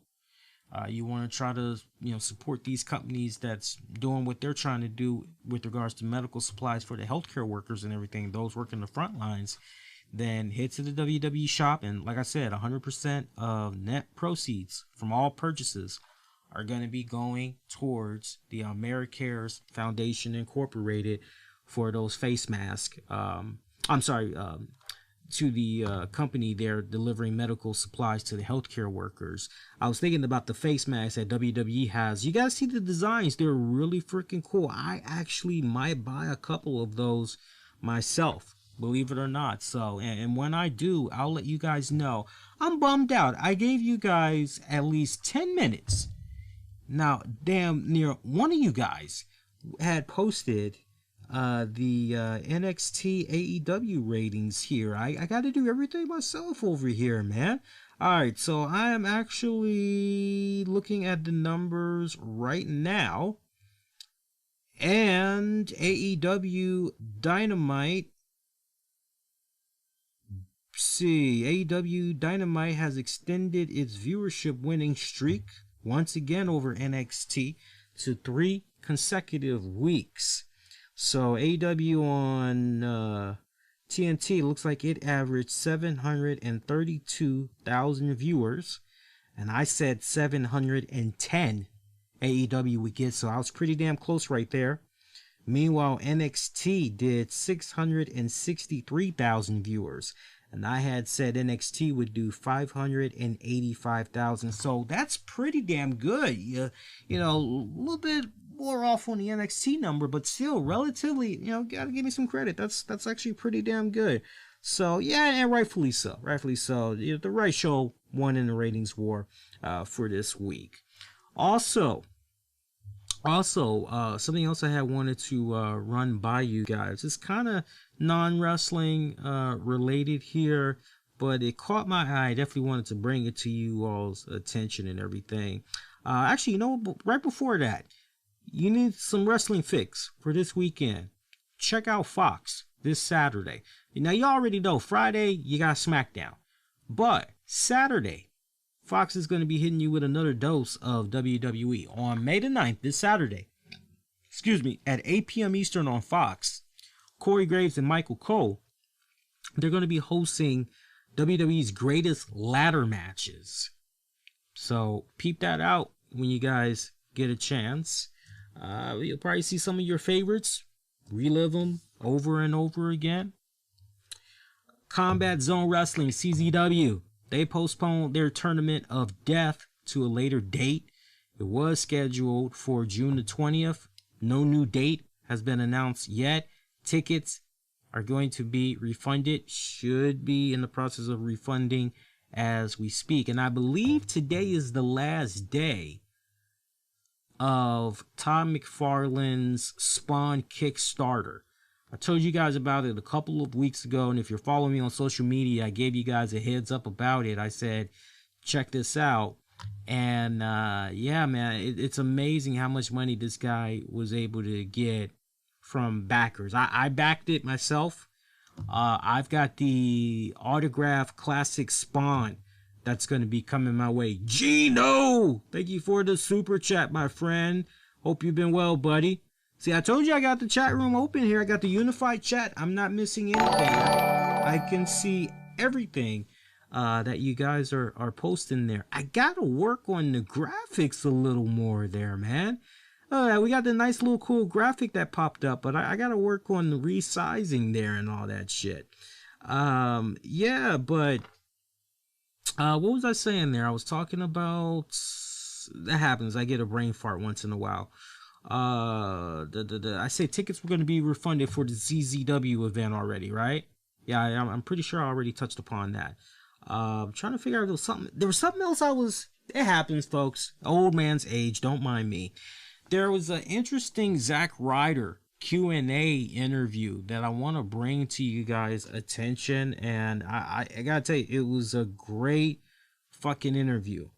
Nice little Q&A that he did, and he talked about his time in WWE. I don't want to go over the whole thing. I just want to read to you guys some interesting little tidbits here. So one of the things that he talked about was how he could not get approval to wear the internet title on TV. And this is what he said, and I quote, "So I was presenting it to someone to, get approval to wear it on television.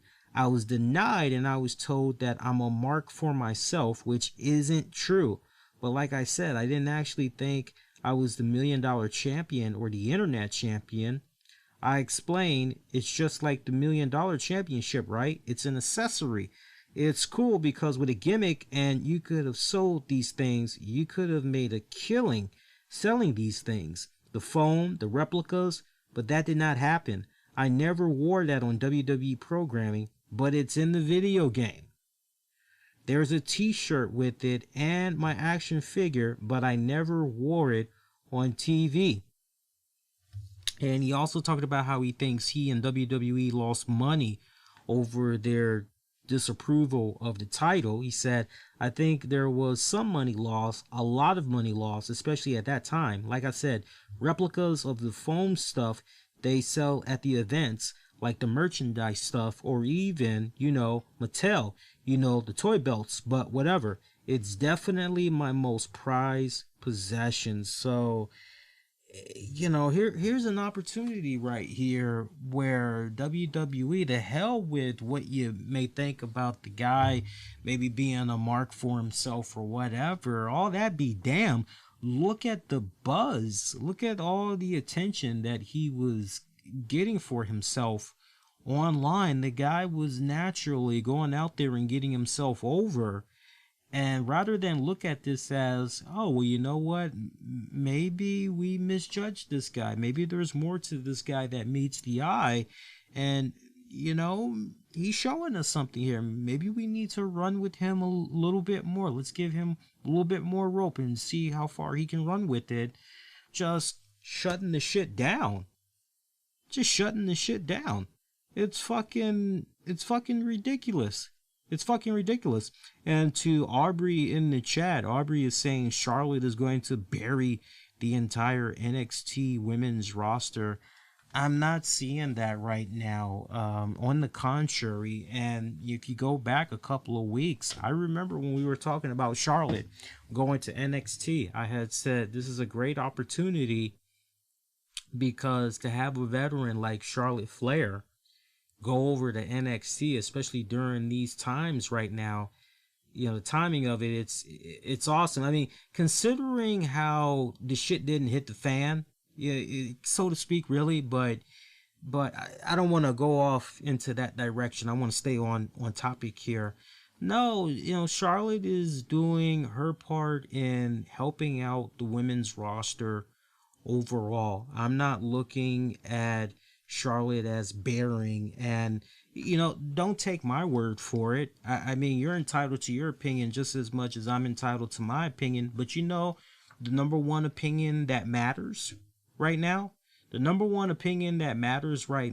is what do all of the women that work the NXT shows, they work those NXT live events, they work those house shows, dark matches and all that. The only opinion that matters is what those women think of Charlotte as the NXT Women's Champion and whether they feel that she is hurting or actually helping the division. That's the opinion that matters the most. Because we could be here all night going back and forth talking about, we feel this way, or, me personally, if you ask me, I don't feel she is bearing the entire roster. I feel that if anything, she is, through WWE's thinking as well, they're trying to do their part to, okay, what can we really do to kind of really shake things up with the NXT brand? What can we really do to make things kind of interesting on Wednesday nights? Because, even though NXT, WWE, they're saying, Wednesday nights, we're really just competing with ourselves. We're not really competing with AEW. Bullshit. AEW's doing what? Okay, well, we're gonna go do this over here. There's nothing wrong with having a couple of big name guys over on your NXT show, helping out. There's nothing wrong with that. Especially if the end game is to put everybody on the bigger map. I couldn't help but be so goddamn proud of the match. And oh my god, you guys let me fucking segue there from NXT, and you guys didn't even let me I'm very surprised at you guys tonight. You guys You guys usually remind me when I'm forgetting something. My God, dudes, I can't believe we totally blanked out on the Io Shirai Charlotte Flair match. We blanked out on that because that match actually did go down on NXT this week. That was actually a damn good match, by the way. That was for the NXT championship. Io Shirai won via disqualification.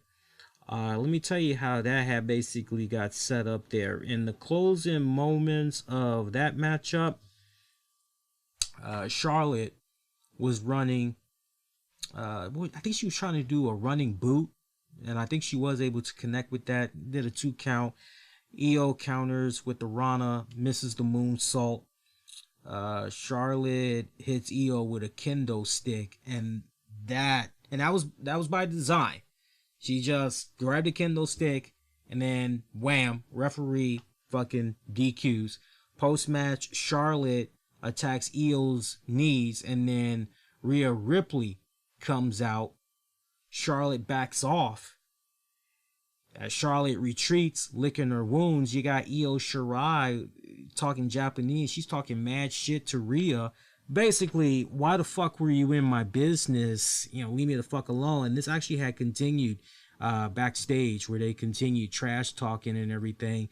Io was sporting for a fucking fight. So you look at how that had went down, and look at this for a second, and I'm not picking on him. So, and brother, I don't want you to take it the wrong way or anything, because again, you're not being picked on. But to that whole point about Charlotte, is going to bury the entire women's roster. Look at what just happened with Io Shirai when she took on Charlotte Flair. You had a champion who, honestly, in storyline, came off as if, oh shit, I'm about to lose this title because I really didn't do my homework. I overestimated this broad. All right, let me just grab a kendo stick or a foreign object or something. Let me just knock this bitch out, and I'll be able to keep the title this way. So now you've got, running for a couple of weeks, Io Shirai going, okay, I won by DQ, but I didn't get the title. But I can still lay claim that, hey, if Charlotte Flair didn't do XYZ, I'd be champion right now. I need another shot at her, and I need it to be anything goes. But then look, Rhea Ripley, who we hadn't seen since WrestleMania, she's now back into the mix of things. Obviously, the feud with Charlotte, that's a no-brainer. We kind of figured that, that ain't going to be no one-and-done deal. There's going to be a rematch, and maybe ultimately Charlotte or Io gets the rub from Charlotte to try to, overall help the women's division there in NXT. Charlotte can do nothing but good for the women on NXT and for NXT as a whole right now. So before we jump the gun, let's give WWE a little bit of credit. Let's just pump the brakes a little bit. Let's see where things play out over the course of the next couple of weeks. Let's see the finish line.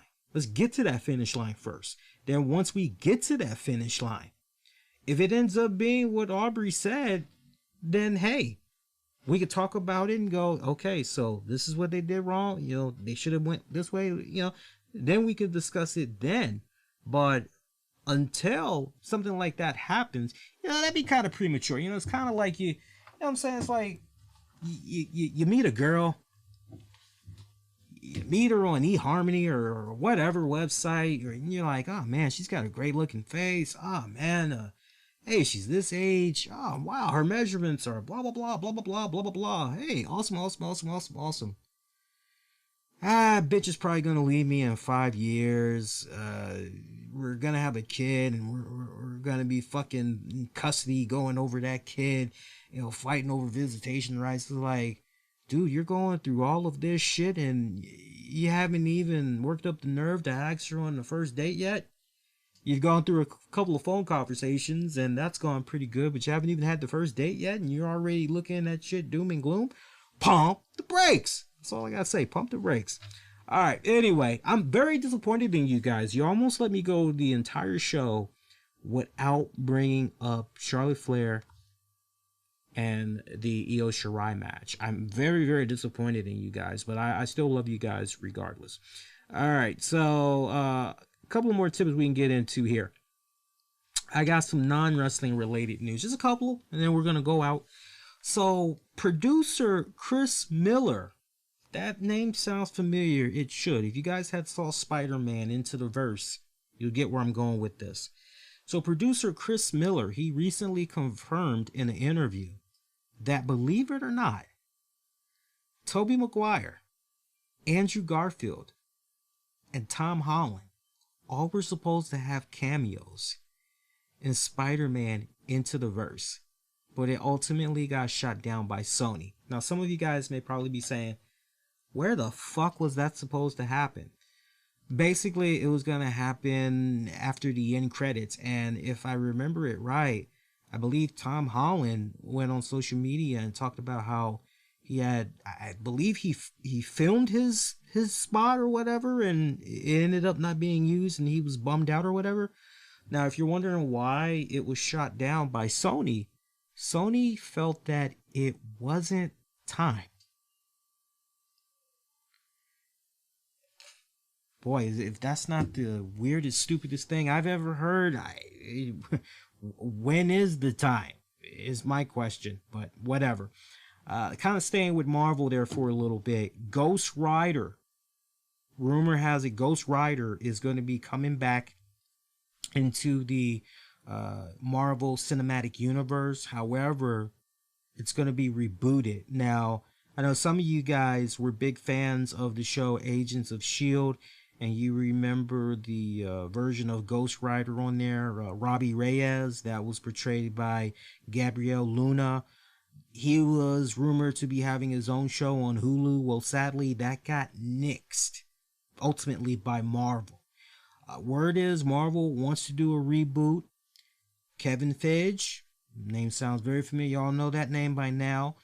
Supposedly, he's developing a project based around the character, but it's not supposed to be Robbie Reyes. So, man, you know, honestly, I like Johnny Blaze. I did like Johnny Blaze for Ghost Rider. I was quite fond of Johnny Blaze. Not to mention, if you're gonna do your Midnight Suns and all that, then that'd be kind of good to go, to go in that respected route. But for me, my all-time favorite Ghost Rider. And look, the reboot is needed because, look, all due respect, Nicolas Cage, he did damn good. I liked him in the first one. I thought, even though it took a good minute when they did the sequel, when they did the Spirits of Vengeance, I loved it. I thought it was 3 times better than the first one, but he now has this stigma about him where, oh shit, it's a Nicolas Cage movie, it's gonna be bad. He kind of has that type of funk now. I know he recently had inked the deal where he's gonna be the Tiger King or whatever. I agree with many of you guys. Look, I haven't seen the Tiger King documentary on Netflix. I don't give a fuck about this Tiger King. I'm not investing into it. That's just, no, thank you. Sorry. If we can't be friends as a result of me not wanting to invest in Tiger King, I'm sorry. Not sorry. But I'm not wasting my energy in that. But I agree, though, with you guys that said David Spade. David Spade would have been perfect for I'll See You and Raise You. I don't know how he looks now, but if he looks even somewhat close to how he looked when he was in the movie The Wrestler, Mickey Rourke, he should get an honorable mention. But if you're going for, that kind of somebody almost in their 40s, like, then David Spade, also Leonardo DiCaprio, just kind of throw his name in there too. Those would have been pretty good. But if they want to go with the Johnny Blaze route, I'm fine with that. But for me, my all-time favorite person that wielded the power of Ghost Rider Danny Ketch. I love Danny Ketch. You know, his origin and everything. I was just so into that story arc from the 1990s until the late 90s. That was my number one Ghost Rider of all time. I love Johnny Blaze, but for me, Danny Ketch. If they could maybe do something with Danny Ketch, I would actually prefer that. I would actually prefer that. But yeah, you know, they think about that. They're gonna possibly do this. Dude, I would be fucking in euphoria if we can get to a point. And see, here's the other thing. This Ghost Rider thing, we don't know if this is going to be a movie or if this is going to be a series. I know one thing, Disney Plus, they need more new content. So if you want to try to keep people on there, I had Disney Plus for a couple of months. I pushed it. I thought it was okay, but you know, after you get done with the whole Star Wars bullshit, you know, which I never watched, but I'll probably go back and watch it now because I'm a big fan of Gus from Breaking Bad, Giancarlo Esposito. I'm a big fan of his, so maybe I'll go back and watch it now that I know he's involved in that series. But once you get past that, it's okay, there's really nothing else to watch. What, you gonna watch Spider-Man and His Amazing Friends? Like, you can only go through that, but so much more. You know, it's fucking right. But if they can do the thing there with Johnny Blaze / Ghost Rider, Punisher, and Wolverine. Was it Wolverine? Was it Wolverine? I think it was Wolverine. I think it was Punisher, Ghost Rider, Wolverine. If I remember that story arc right. I mean, woo. Then there's the other issue, like who's going to be your new Wolverine? Yeah, you need a new Wolverine in there too, man. So a lot of interesting shit that's going on over there with Marvel. By the way, did you know that Michael Jackson, I knew this story a long time ago, but did you know that Michael Jackson came very close to acquiring Marvel Comics in the 90s? True story. Look it up. That's some fun trivia for you guys to do when you get an opportunity. Also, actually, you know what? I'm trying to think. I think that's it. Actually, there was one other thing that I wanted to mention to you guys. I had heard about it today. I'm actually trying to find out some more details about it, but I heard a story. Two of them I'll leave you with. Actually, no, one I'll leave you with because the other story I'm thinking about, I actually told that story Monday. But I heard this news story where apparently there was a woman that went into a McDonald's. I don't know what state, but there was a woman that went into a McDonald's. And I guess she couldn't have it her way. And she started shooting up the place. It kind of sounded like Michael Douglas's character in the Joel Schumacher directed joint, Falling Down. Like, I guess she was, I don't know what the fuck you call that, but, you know, to hear that, luckily nobody was killed, but it just makes you say to yourself, there are some very, very special people that's out there. I think that's the best word we can use. Special people that's out there. Actually, I do remember the other story I wanted to leave with you guys. Breaks my heart when I hear this. It's not a Debbie Downer. It's music related.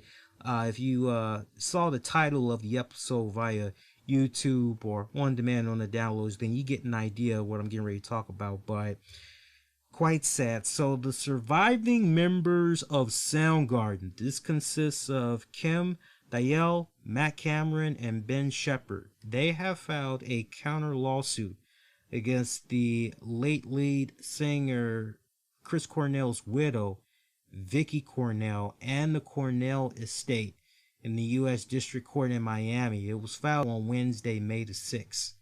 Now, among the claims in the suit are allegations that Vicky Cornell and the estate engaged in fraudulent inductment by alleging attempting to use the revenue from a charity concert in Cornell's name for personal purposes for herself and her family. And this is according to a copy of the lawsuit that was obtained by Billboard. And the suit comes 2 months after the band asked a judge to dismiss Vicky Cornell's suit against them over Chris Cornell's final recordings. Remember, we talked about this on the show a couple of months ago. You guys know I'm a huge Soundgarden fan, so they are definitely somebody I definitely try to do my part in keeping tabs on and everything, and just kind of rewind it back just a little bit without making it long-winded for you guys. Okay, so sadly, when Chris Cornell died, there was a lot of things that was in motion. He had talked with Tom Morello about getting Rage Against the Machine back together.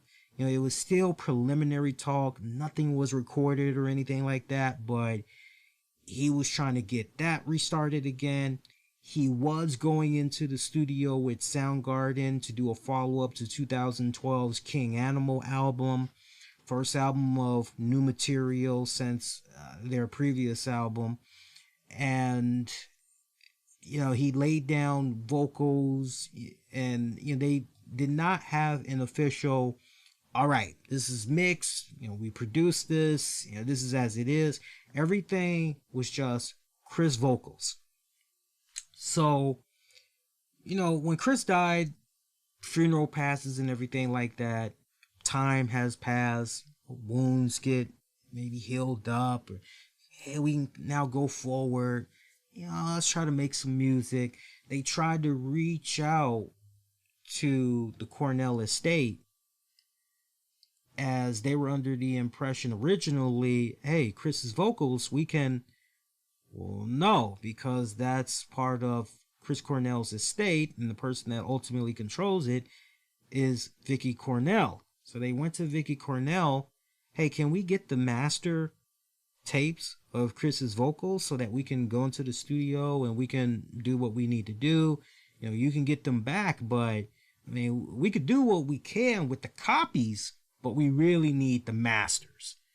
And that's where things, think the surviving members, if you followed it back in the day, think of the surviving members of Nirvana and when they were dealing with Courtney Love, and how long that whole thing had went. I think that went like a decade long, or almost 15 years long, or some shit like that, before they finally kissed and made up or whatever.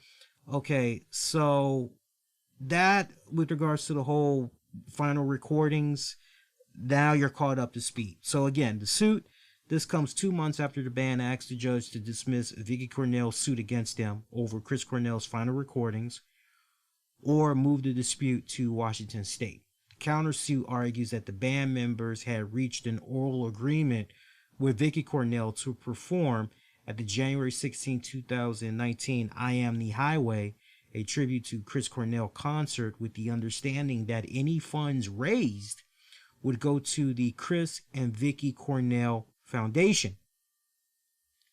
Stay with me.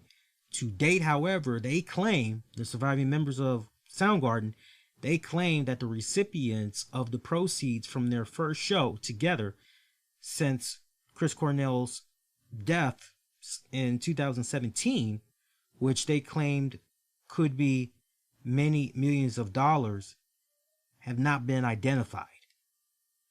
So this report goes on that the band is alleging that Vicky Cornell did not have the intention of using some or all of the revenue from the Cornell concert for charitable purposes, but rather for personal purposes for herself and her family, and that Vicky Cornell knew that promises of future charitable giving were false or exhibited as being recklessness and negligence as to its truth or falsity. Hopefully I pronounced that word right. If I did not, I apologize in advance. For the purpose and intent of inducing Soundgarden into agreeing to perform at the Cornell concert without compensation. So are you guys with me so far? So, you know, it's what Billboard was able to, uncover. The band says Cornell has only accounted for $643,000 going to medical research charity Beluza Medical Research Foundation, while demanding a full accounting of the disbursement of funds. So they want to see where all the money is going when you really break this down. They're saying, okay, we know about this amount of money over here. That's accounted for. But where's the rest of it?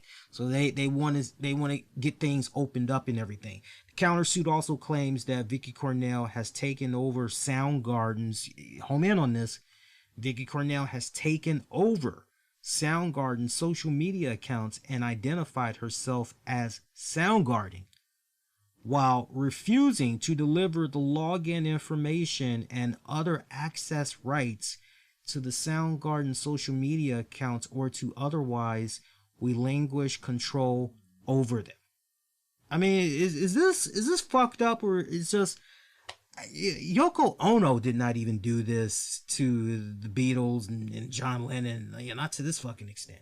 Additionally, the band is claiming that without their consent, she has removed fan comments and has herself posted images and comments to publicly accessible band social media pages.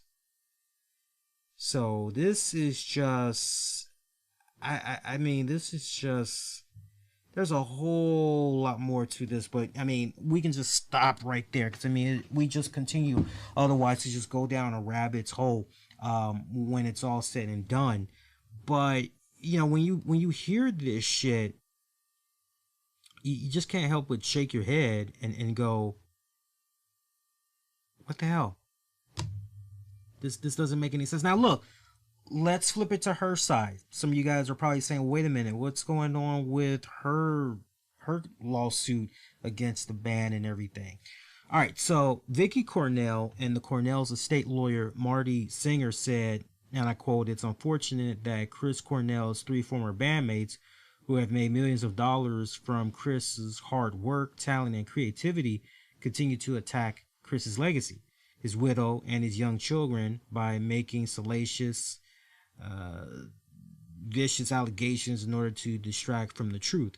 They're transparently desperate counterclaims, which were intentionally filed shortly before the eve of the anniversary of Chris's death and the eve of Chris and Vicky's wedding anniversary, do not change the fact that they are the ones who have improperly asserted ownership of vocal recordings that were created solely by Chris, and that they are the ones who have unlawfully withheld substantial sums of money from Chris's widow and children, which is the very basis of their respected lawsuit, there being Vicky Cornell."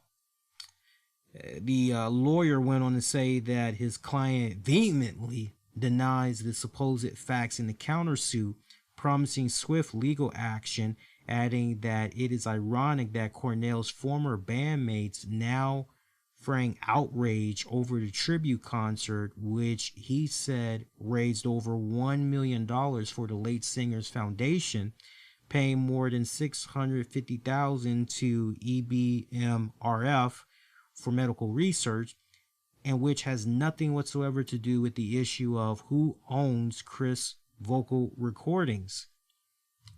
Same lawyer claims that the band members received over $78,000 to perform at the charity concert.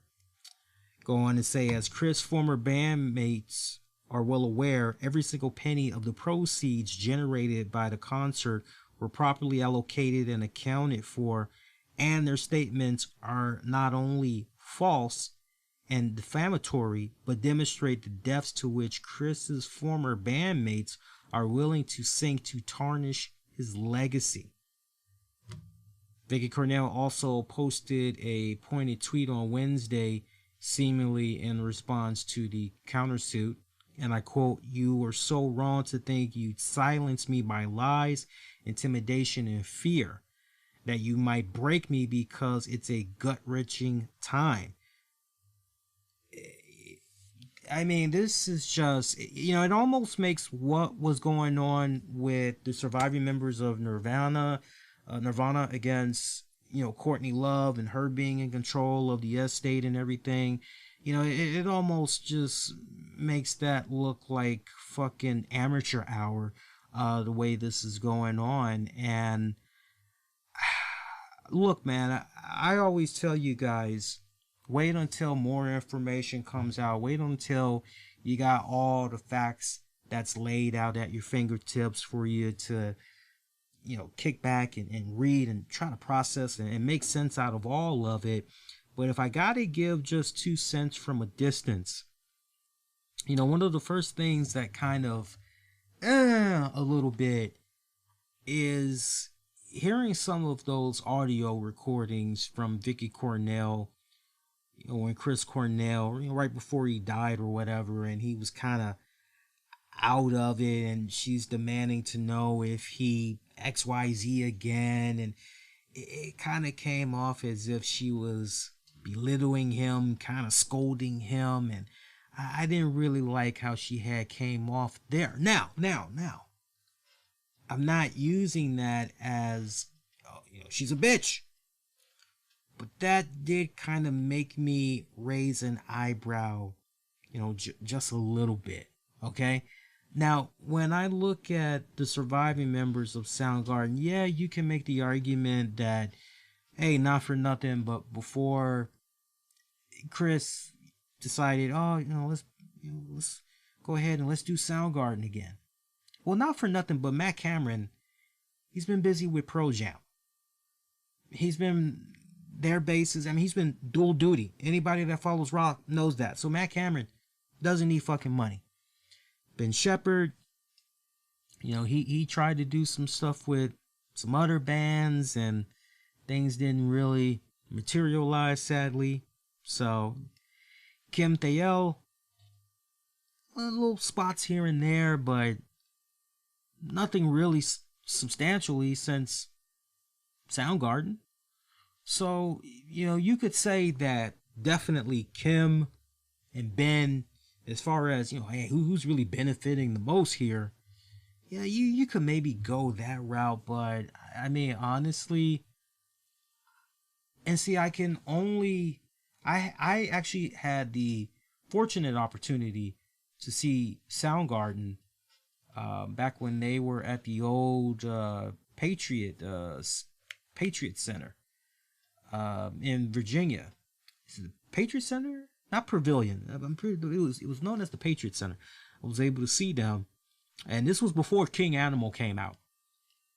And anybody else that was at that concert will tell you, I mean, you could feel the kinship, you could feel the brotherhood, whatever beef, whatever bullshit might have been going on. Man, it was just back to business as usual. You felt a calm, and I would like to believe in my heart of hearts that the guys weren't doing anything deceitful behind Chris's back. I would honestly like to believe that, but as much as I want to choose a side, I'm sure there's many of you Soundgarden fans that's out there too.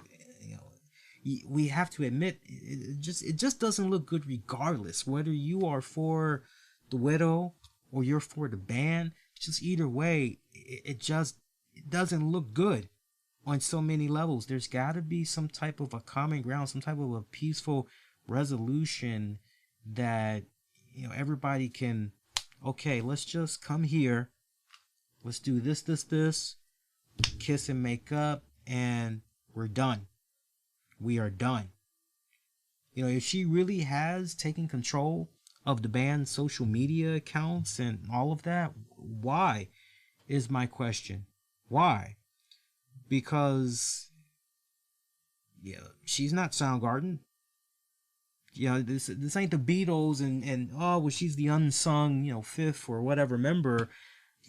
So why is she holding that hostage? She has no right to be holding that hostage. So we gotta see how all of this plays out, is what I'm saying. I think this is going to be a long, ugly lawsuit when it's all said and done. A long, ugly lawsuit. But it breaks my heart. And I tell you, the people that are really hurting from this the most, and I'm gonna leave you with this, something that I don't think a lot of people are really going to be talking about, but the spotlight really needs to be put on.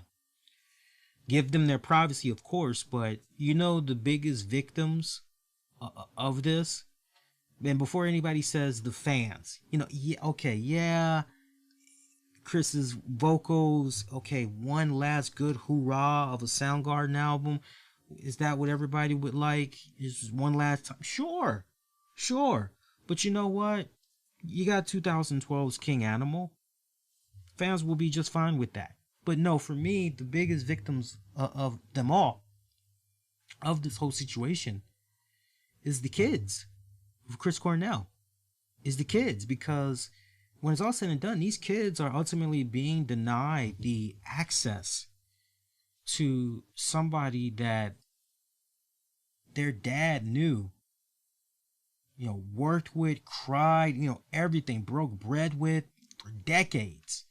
And the stories that these men could tell these kids and really help ensure that Chris's legacy and everything lives on. Just loads of stories that they could tell these kids. You know, essentially these kids are you know, they're kind of like the unsung uncles, if you will. You know, so for these kids to be, you know, caught up in this and being denied that connection to their father, you know, now that he's deceased, but it will continue on because all the stories that these guys can tell, the things that they can show these kids, you know, they are the real victims in this. So I really hope from the bottom of my heart that some type of a peaceful resolution for the kids. I hope that some type of a peaceful resolution can be obtained, you know, where everybody can still be intertwined. You know, it's sad. It's quite sad. It really makes you appreciate the little things when it's all said and done. All right, so we got a pay-per-view that's going to be coming up this weekend. WWE Money in the Bank, and I will be live with you guys as soon as that goes off the air. So rest assured about that. We will be simulcasting all over the place. And that reminds me, welcome to those of you that have been with us live, or you're going to be watching this on demand. Please hit the subscribe button. Remember, we're now simulcasting on Twitch, YouTube, Facebook, and Mixer. So follow everywhere. Appreciate that. And you know, you love the content, just subscribe, keep on coming back, because we got good loads more for you. But we'll be live Sunday, March the March the 11th. Am I thinking that right? Well, it's Friday, March the 8th right now. So Saturday would be March the 9th. So Sunday, March the 10th, we'll be back with your Money in the Bank pay-per-view post show. Get at me on Twitter, Facebook, Instagram. Use keywords the RCWR show. Love interacting with you guys. For those of you that's going to be checking this out on demand or on the downloads, thank you for the love and the support as always. Everybody that joined me live, appreciate everybody. Appreciate everybody, man. I gave the wrong month. I'm sorry. May 10th. May 10th, Money in the Bank pay-per-view. Thank you, Gino. Appreciate that. But appreciate everybody that had checked out the show live tonight. Really means a lot. Everybody that popped in the chat. Everybody, you know who you are. So I appreciate that tremendously. And we'll do this again real soon. Meantime, Patreon members, you're going to get some new content this weekend. So stay tuned for that. And until then, I am wishing all y'all to be safe and most importantly, be kind to one another.